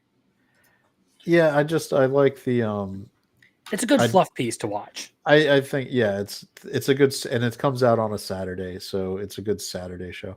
I really dug Sword Art Online Gun Gale 2. I like that it's a sword art show where it's not weighed down by like stupid romance and shit. Or where it's just like not the romance, just Man in Black coming in doing the rescue. I'm gonna overwrite the rules of the universe. It's this one is a little more getting, and then I have a lot of questions. I don't know if you watched season 2. No. I've never watched a single episode of Sword Art Online. I would not even the original. No. What? I got to 11 and I was like, "Fuck this show, I'm out." What, of season 1? Yeah, Sword Art. So, I mean, it's a good show. It's worth it, especially once they get to the Alicization arc, which is all right. The first season where they're in the world and trapped in the death game is what people kind of hate on. But by the later season, as it starts getting more into like the philosophy of deep dive AI and like do the NPC consciousness and things, there's a little more going on that's more interesting, that is worth kind of watching. So I'm a Sword Art Online defender, and I think Gun Gale is even. I like Gun Gale as as it's in its title, as an alternative, where it's like basically Call of Duty. It's the like shooter like game that they played in the second season, but it's just like random girls playing it. You find out one team is like a gymnastics team of like middle schoolers, but in the game they're like these burly Amazon women who are just like wrecking house. So there's a lot of that kind of things being done at play. It's actually fairly solid, and I would, if you guys saw it, I would like to have somebody I could discuss the ending of the second season. So because I have thoughts and questions that would be worth. Maybe I would appreciate having somebody just to talk to about that, because I think I'm the only one I know who does watch it, even though it must be fairly successful since it seems to do. It got a second season and seems to move merch. And maybe it's because they have a cute little like 3 foot tall girl shooting a P90, and that's always popular. Well, Sword Art Online in and of itself has been incredibly popular, and it's kind of what inspired the modern isekai boom. So it just seems to happen that you're falling into the wrong crowds. Yeah, you're like it's Sword Art Online. What the fuck are you doing? Just kidding. Look, I will defend Sword Art. I'm not going to attack it because I've never seen it. I think if you actually watched it, you would see that there was more positive than negative. There's negatives, but there's more going on that makes it pretty good. That's worth actually watching, especially once you get past the first season where they're trapped in the video game, where they move out and they're dealing with real, like, then there's the issue of people who are legitimately choosing virtual life over real life, and there's a lot of philosophical questions about if that's good or bad. A lot of the same things that they played with in the was it Ready Player One, whereas like, are we better off having a virtual world where you can do anything at the price of having real world relationships and humanity? I mean, I think as we keep moving forward with technology, those questions are just going to get more important to kind of discuss. Not so much, and I think they do have Christmas episodes. I have to think back. So I think I did see one. I think there was one within the first like 12 episodes. It's just it started telling a love story, and I was like, "This is fucking boring. I'm done. I'm not watching another episode. I can't do this." So basically, you were just jealous. Sure, I was just jealous that I fucking hated this fucking story. I was like, I don't give a shit. Go back to the action, and I quit. And current season, obviously, Dan to Dan is fantastic. Even though Biggles hates things that are popular. Hey, Yeah. I don't mind Dan to Dan, right? I think it's a little fucking retarded, but I enjoy it. You know what is retarded about it? It's just it's off. It's like some of the characters unique. are fucking retarded. It's like unique. The new one it's with the pink hair. Wait, Gigi? Yeah, he's fucking retarded. Did you watch the whole Silky arc? Is that the whole episode that ends the show? No, this is just like ends the season. This would be we're talking about episode like 6, 7, and 8, I think. Yeah, that's with the pink-haired girl. Yeah, yeah. Isn't Gigi the dude? Yeah, Gigi's the dude. Yeah, Gigi's the dude. Are we talking about the girl or the dude? He was talking about that the pink dude. hair. Okay, yeah, the dude. Okay, so they both. He's fucking retarded. No, but he's like that on purpose. It's like there's a reason. Everything he does is a reference. Yeah. Like when they're like dancing around Momo in that episode, they're singing I think it's the intro to Slam Dunk. Basically, that dude is how we probably talked when we were in middle school and high school, where everything was a reference to a pop culture thing, as we still do right here on YouTube. I mean, all my shit is a reference to something. So what you're saying is you're upset that he's held up a mirror to your soul. Sure. Fucking retarded. Hey, I am one to go and say I am full-blown retarded at all times. I am on a show called Tards with Cards. I don't know if you've seen it on Lethal Deck's channel, where I opened trading cards, and unless Maz is on there, I'm the number one tard. Did either of you guys check out Tying the Knot with an Amagami Sister this season? I started watching the first episode, and then I decided I'll wait for the whole season to be dubbed, just to kind of not be. Anytime it's like all right, it reminds me of the quintessential quintuplets. Mm-hmm. Anytime it's like which one are you going to choose? I really want to have a group of episodes to kind of just. I think I personally really like it. I've been keeping up with it, and they're kind of getting into like some really weird supernatural stuff now. Are you just that hot in your Santa Claus outfit? I have to give up on the stuff, on the beard at least. That's one of the ones that I would that I liked out of this season. I don't think it's like the must watch kind of show, but I do really like it. The one that I do think is really, really good this season is Shangri-La Frontier, actually. Oh, yeah. It's Shangri-La Frontier is I top loved tier. the first season of that. I think it was in my top 10 for last year. The intros have not like let me down. I love every time he's interacting with the blacksmith bunny. It's just so hilarious. Yeah. And by the way, if you want to talk about people who want to, or get up in arms about coding of characters in anime, it's just like, you know what I'm saying? They're like, she's a ready-made like Twitter hate mob to happen kind of thing. No, but dude, the last episode, I'm so excited for next Sunday. Oh yeah, I was like, oh, I was so mad when I did not expect it to go this way a couple episodes ago, and now I'm just like, oh, they're actually doing it. They're actually doing it. Holy shit! See, part of me is like, I remember in the intro sequence, you see him wearing some of the souped up armor, mm-hmm. and I was like, clearly, I was like, he'd have to get rid of the Lycagon's mark to be able to wear that stuff, to be able to activate it. That, because the whole point, like, it wouldn't let him wear any of that while he had the mark.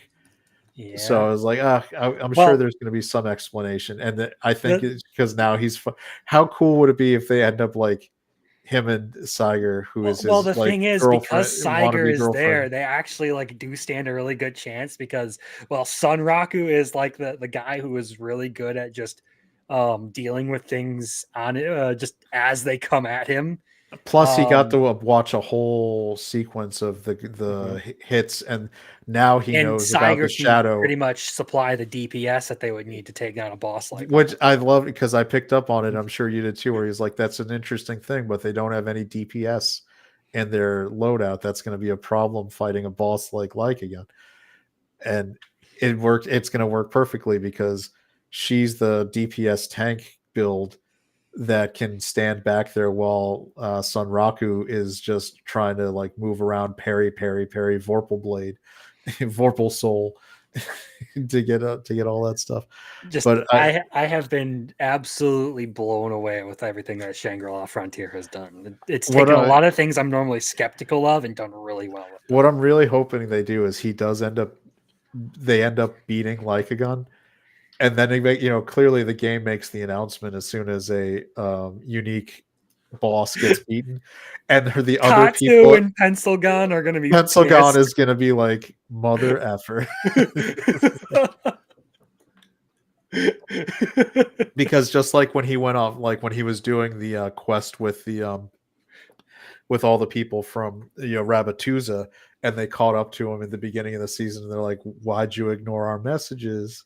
You can't, like, we're gonna punish you now, like going off and like one-shotting Lycagon with with Saiger Zero of of the other clan, and they're gonna be, oh, that's not suspicious.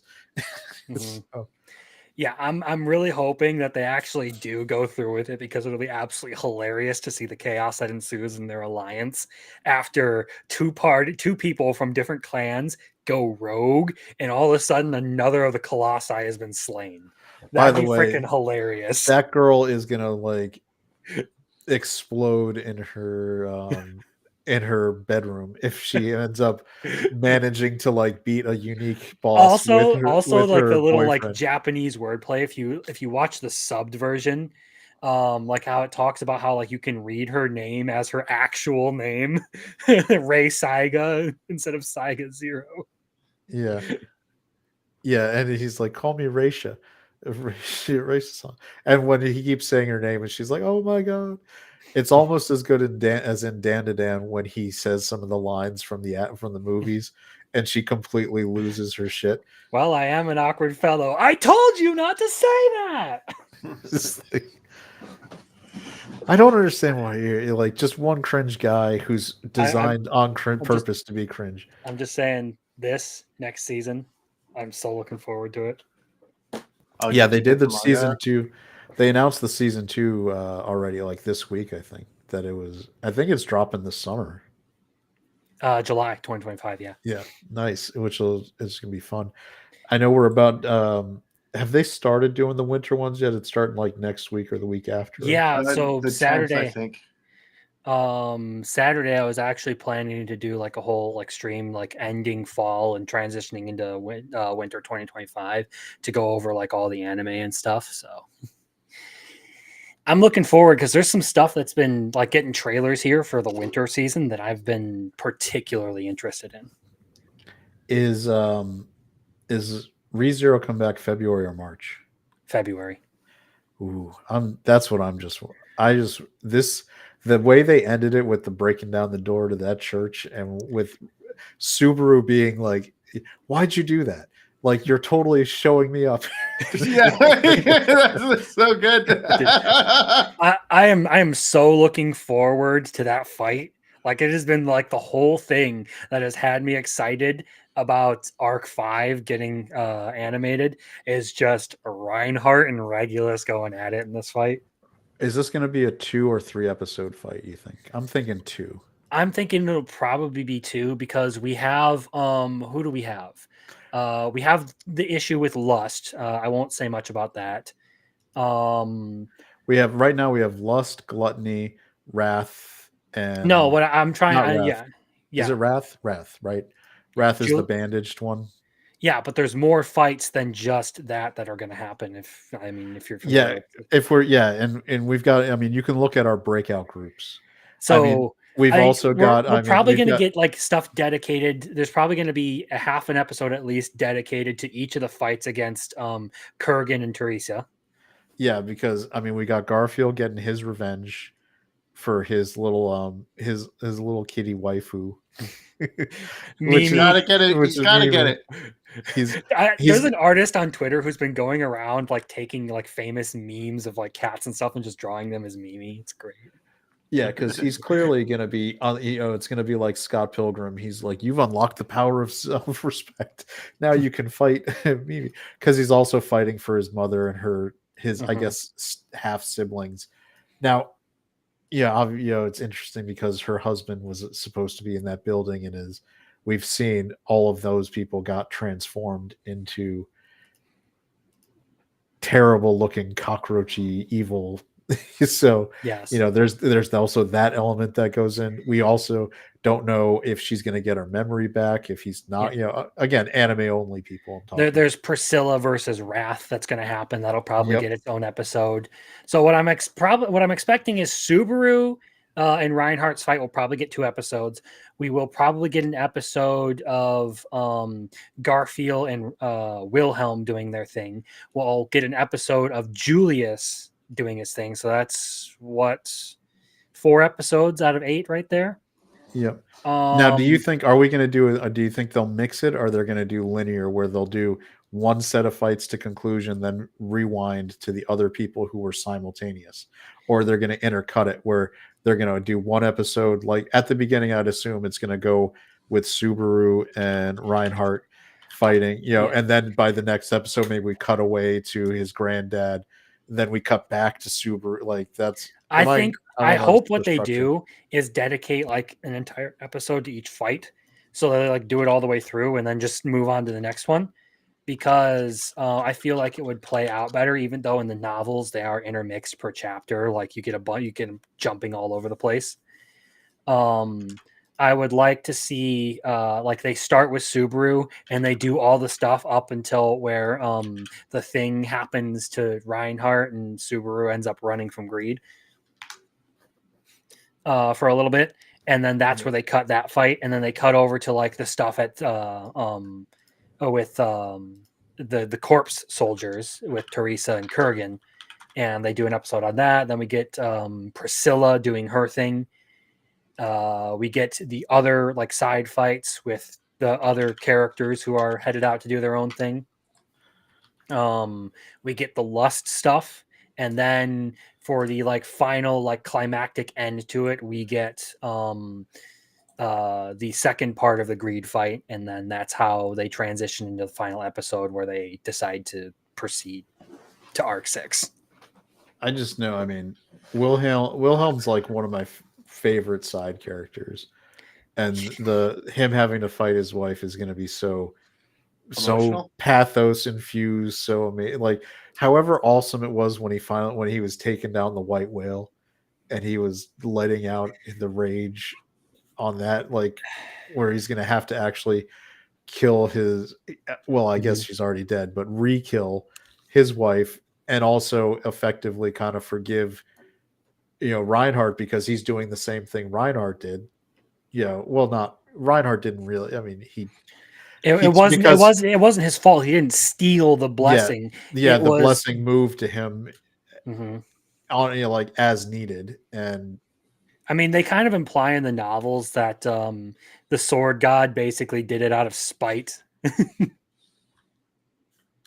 which is messed up. Like, yeah. by the way, I can't like the wreck. His dad is such a douche too. I mean, Hopefully he gets offed.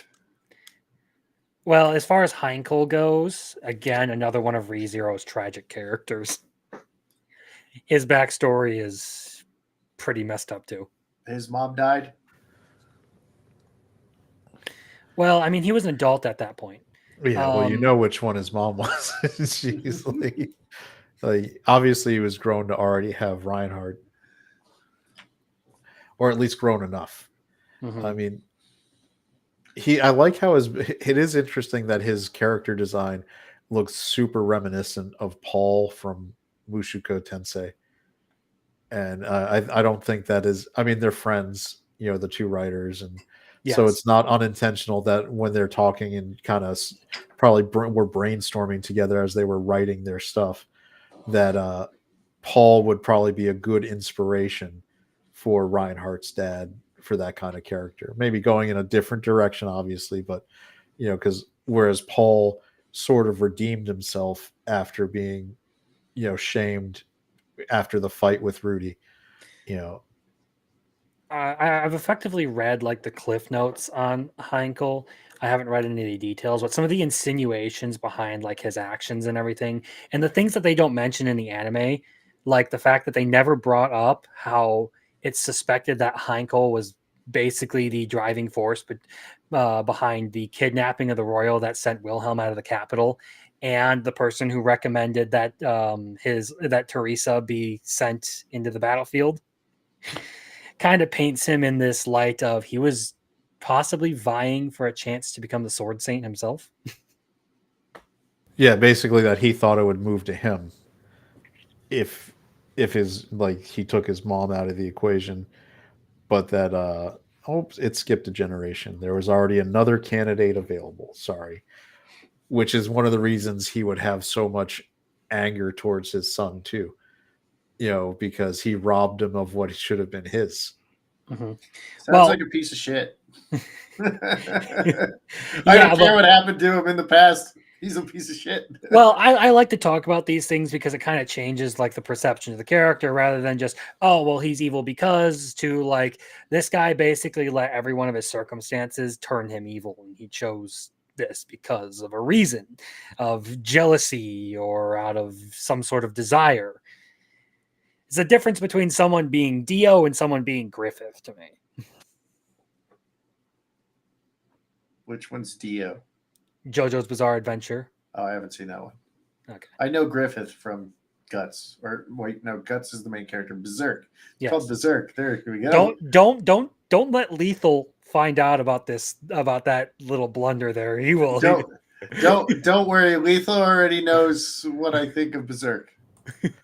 Wait, which of the poorly animated versions of it are you talking about? I watched the poorly animated one. Yeah, I'm just saying Berserk has been effed because no matter which anime adaptation it has had, they skimped and screwed up something on it so bad that it just isn't good. If somebody gave it a real budget and they cared about 100% of animating it, it would probably that's be why fine. Studio Eclipse making their statement that they're looking to go official with their adaptation is interesting to me. Yeah, I mean, I'm wary of it. Berserk. I mean, I also hate once a mangaka passes away, and you know that it's not going to be their actual ending. Where I mean, I know that more Berserk stuff is coming out. Yeah, whatever. Good for the estate and that. By the way, this is your template for looking at you sporking. This is what's going to happen when George R. R. Martin kicks the bucket. His estate is going to get those ghostwriters in there immediately, and those books will start coming out. So, just well, in the case of Berserk, it's being done by Koji Mori, who was a close assistant to Miura, and someone who has admitted that I cannot do what Miura did, but I am going to do everything I can because I know how he wanted it to end, and I'm going to try and get it there.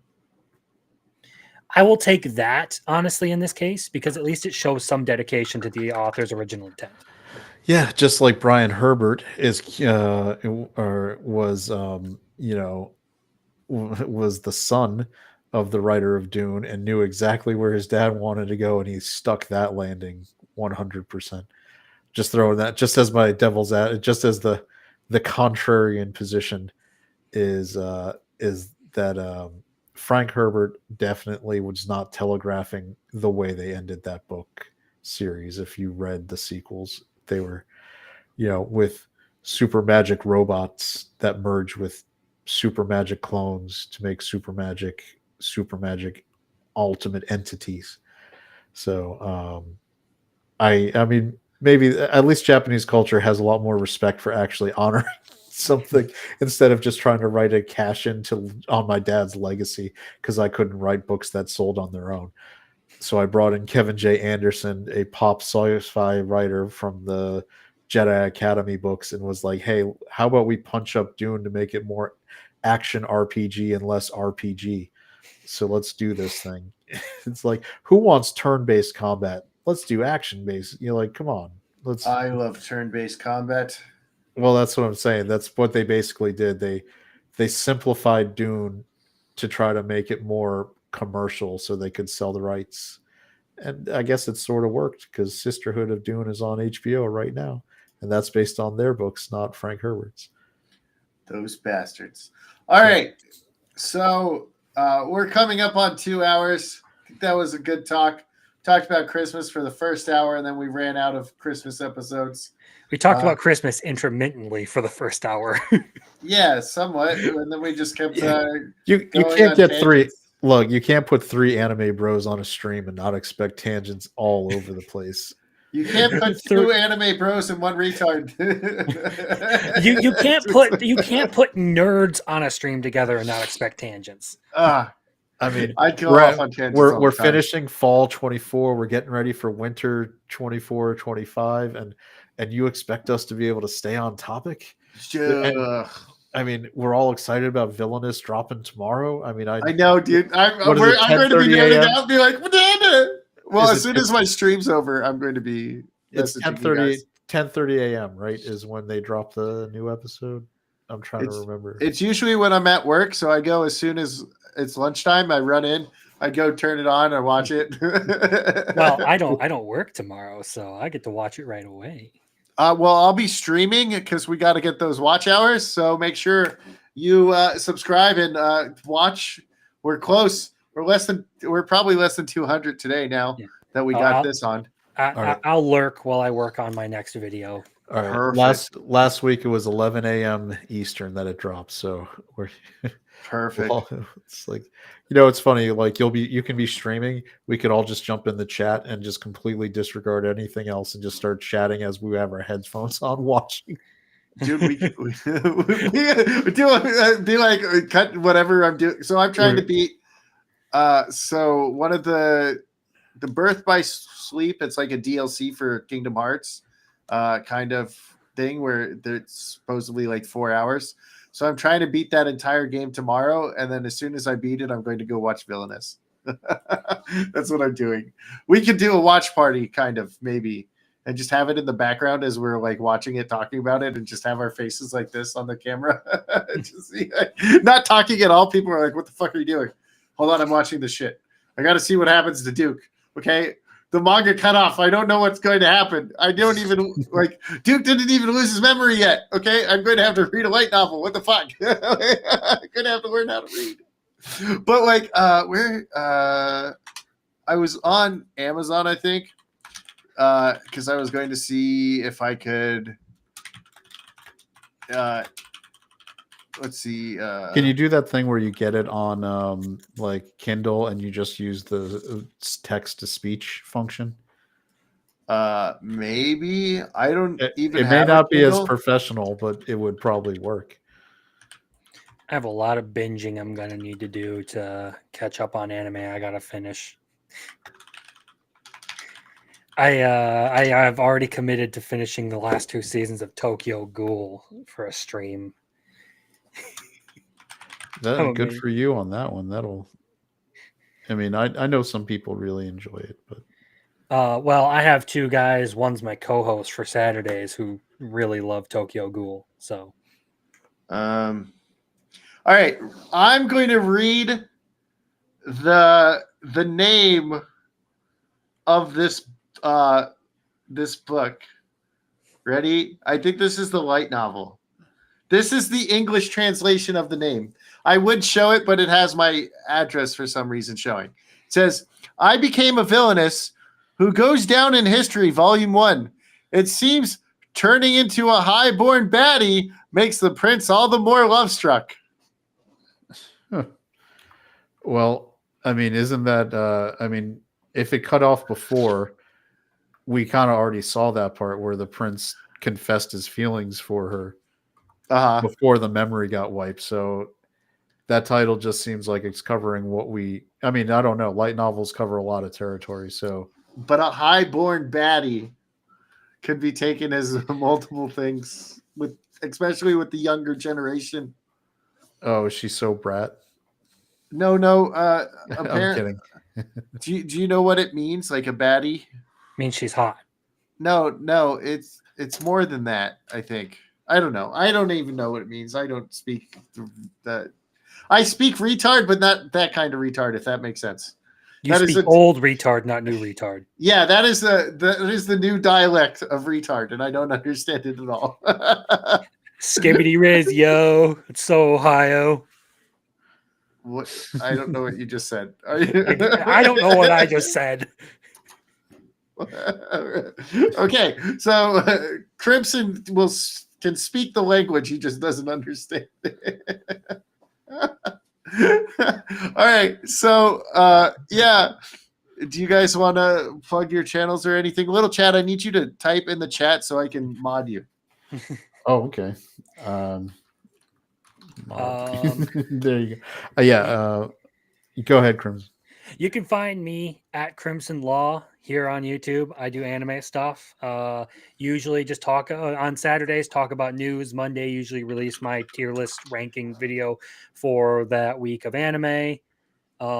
Wednesday, I try to do like a short review video. And then Friday, try to do video essays, although I am not been good at keeping this schedule lately. Other than that, you can see me scream into the void on Twitter. I retweet a lot of people talking about shit. I think everyone's retarded other than me. So I'm especially retarded. If you want to know why you're wrong, just follow me on Twitter, okay? I know who you've been pointing out of that about, and I may or may not agree.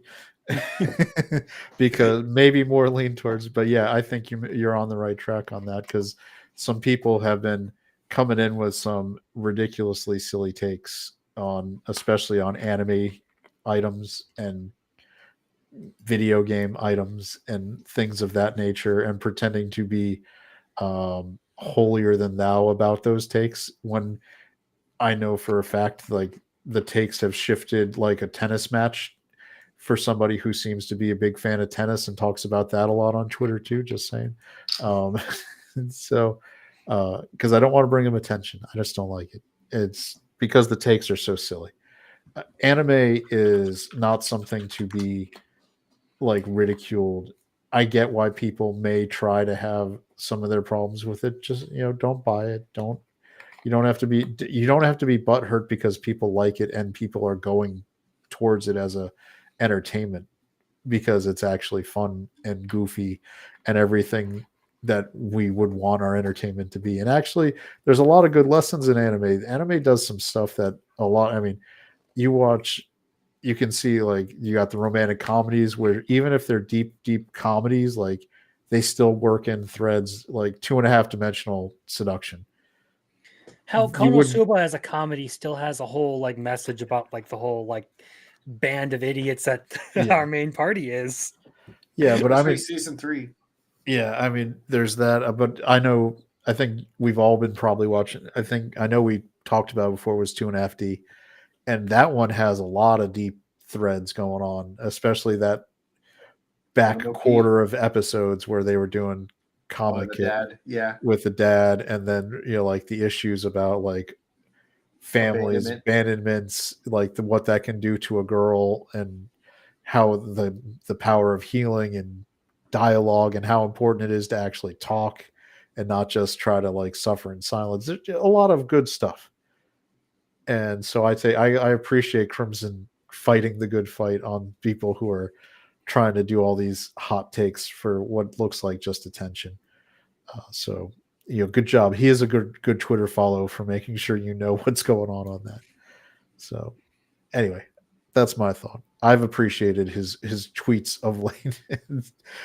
So I think I've thrown them like. It's not as public as it used to be, but if it was public, I'd still be dropping the likes. So it's fine.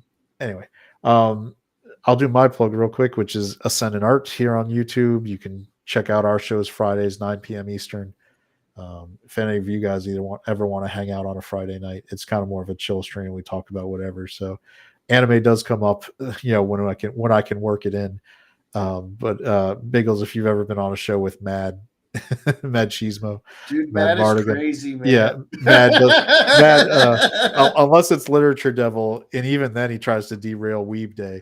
He's anytime anime comes up, he purposely tries to swerve that away. So he's on our show. He doesn't like anime, huh? He just hasn't. You know what? I always say that there's nobody who doesn't like anime. They just haven't found their gateway. It's like, because there's an anime that, even people who don't like anime, there's one that they'll finally watch someday and they'll just absolutely fall in love. And It's it'll usually be Dragon Ball Z. Dragon Ball. Like with military dudes, I like to get them try to watch Gate, because I think Gate because it's all about like an average grunt who really isn't into being like in the military. He's doing it because it's his job and he's just trying to fund his own hobbies. And and then you get the part where, like, what would it be like if you had an armored position dug in and entrenched with a cavalry of medieval equipped guys charging at you? How much damage would you do with that M60 just raining down fire? I was like, here, watch Gate. You'll see. The casualties are over 30,000. How many casualties on the other side? 0. So there you go. And if you have someone who just likes baseball, you send them to Ace of the Diamond. Oh yeah, you can do, or any, like, there's sports shows like Blue Lock if you do soccer, and I mean, heck, if you've got someone who watches Food Network, you could try to get them. Just if you have someone who likes Food staring Wars, at PNG, send them to Food Blue Wars. Lock season 2. Yeah, like if you're a foodie, watch Food Wars. Just maybe not with your kids. It's fine. You like fantasy? Watch Freerun. Maybe a little bit of Claymore and Berserk too. Yeah. Oh yeah. Watch the Eclipse arc. It's great. It's fun for the whole family. There's a character named Sasuke. It's her favorite weekend of the year.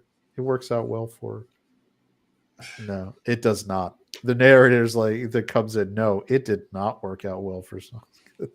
It didn't work out well for Guts. It didn't work out well for anybody. So. All right. Sounds good. What is the next anime I should watch? Is it Frontier, or is it Love is War? I would say watch Love is War and then Shangri-La Frontier. The answer is yes. Both of those are worth watching. But Love is War is done and has a dub, so you'd be able to plow through it. You'll probably get through that with easier time right now. And then Shangri-La is being dubbed, but it's behind. So you'll give yourself more time to get more dubbed episodes for that one. And yeah, actually, like the dub actors, the main guy is same voice as Sanji from One Piece in English and a couple of other roles. But that's the big one I know him for. So they're good voice actors in that one too. All right. And join us. Go ahead. I was going to say, and Ian Sinclair is in it briefly in season 2.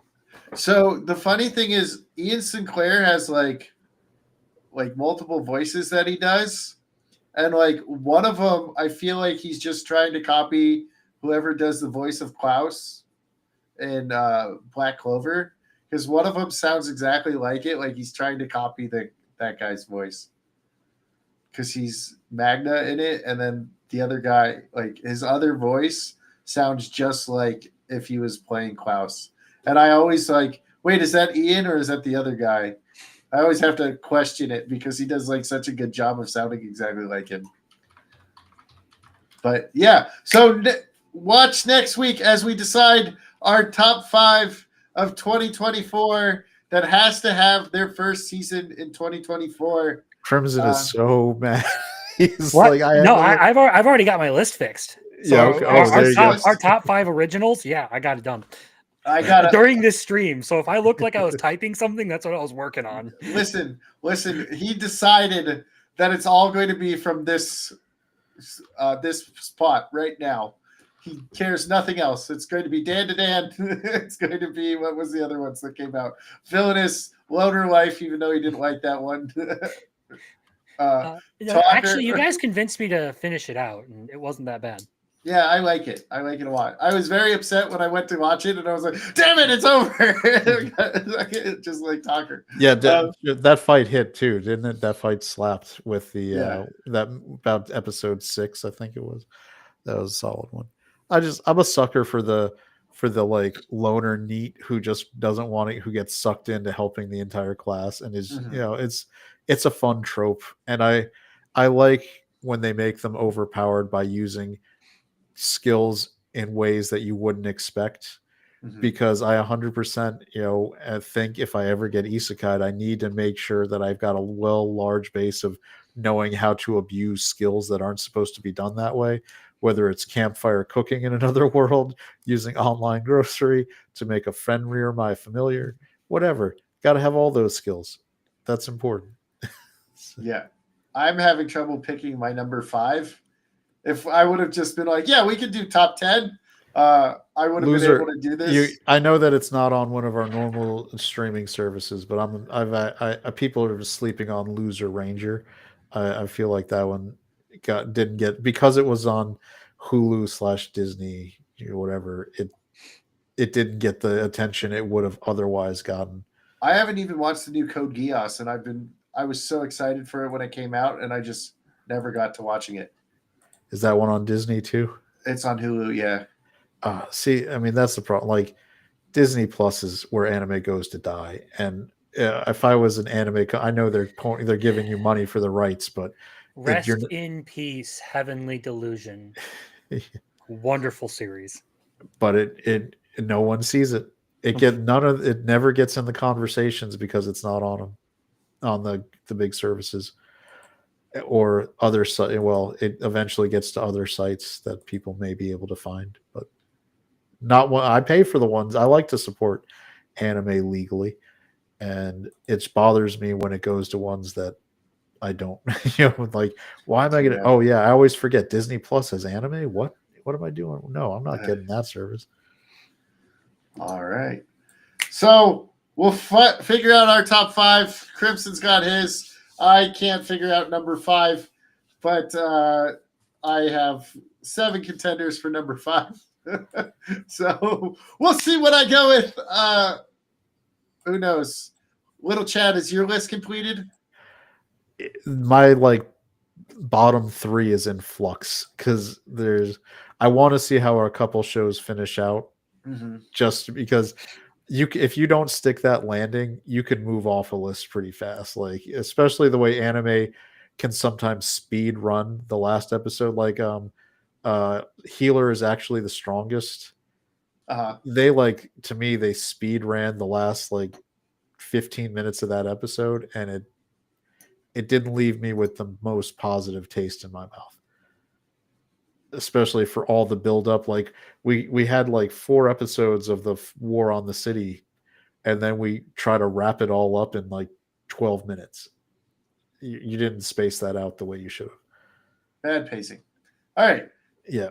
So I'm debating that one because that one was tracking for at least a spot in the top 5, but I've got to mull it over now because of the way that ended. As a preview of my list. All right, good to know. All right, you guys, thank you so much for being here. We'll see you next time. I don't really have an exit video anymore. It used to be Krista, now it's not. So we're just going to click this button, and when we go end stream, we end stream. Bye, everyone. Bye, everybody. Hasta la vista, baby.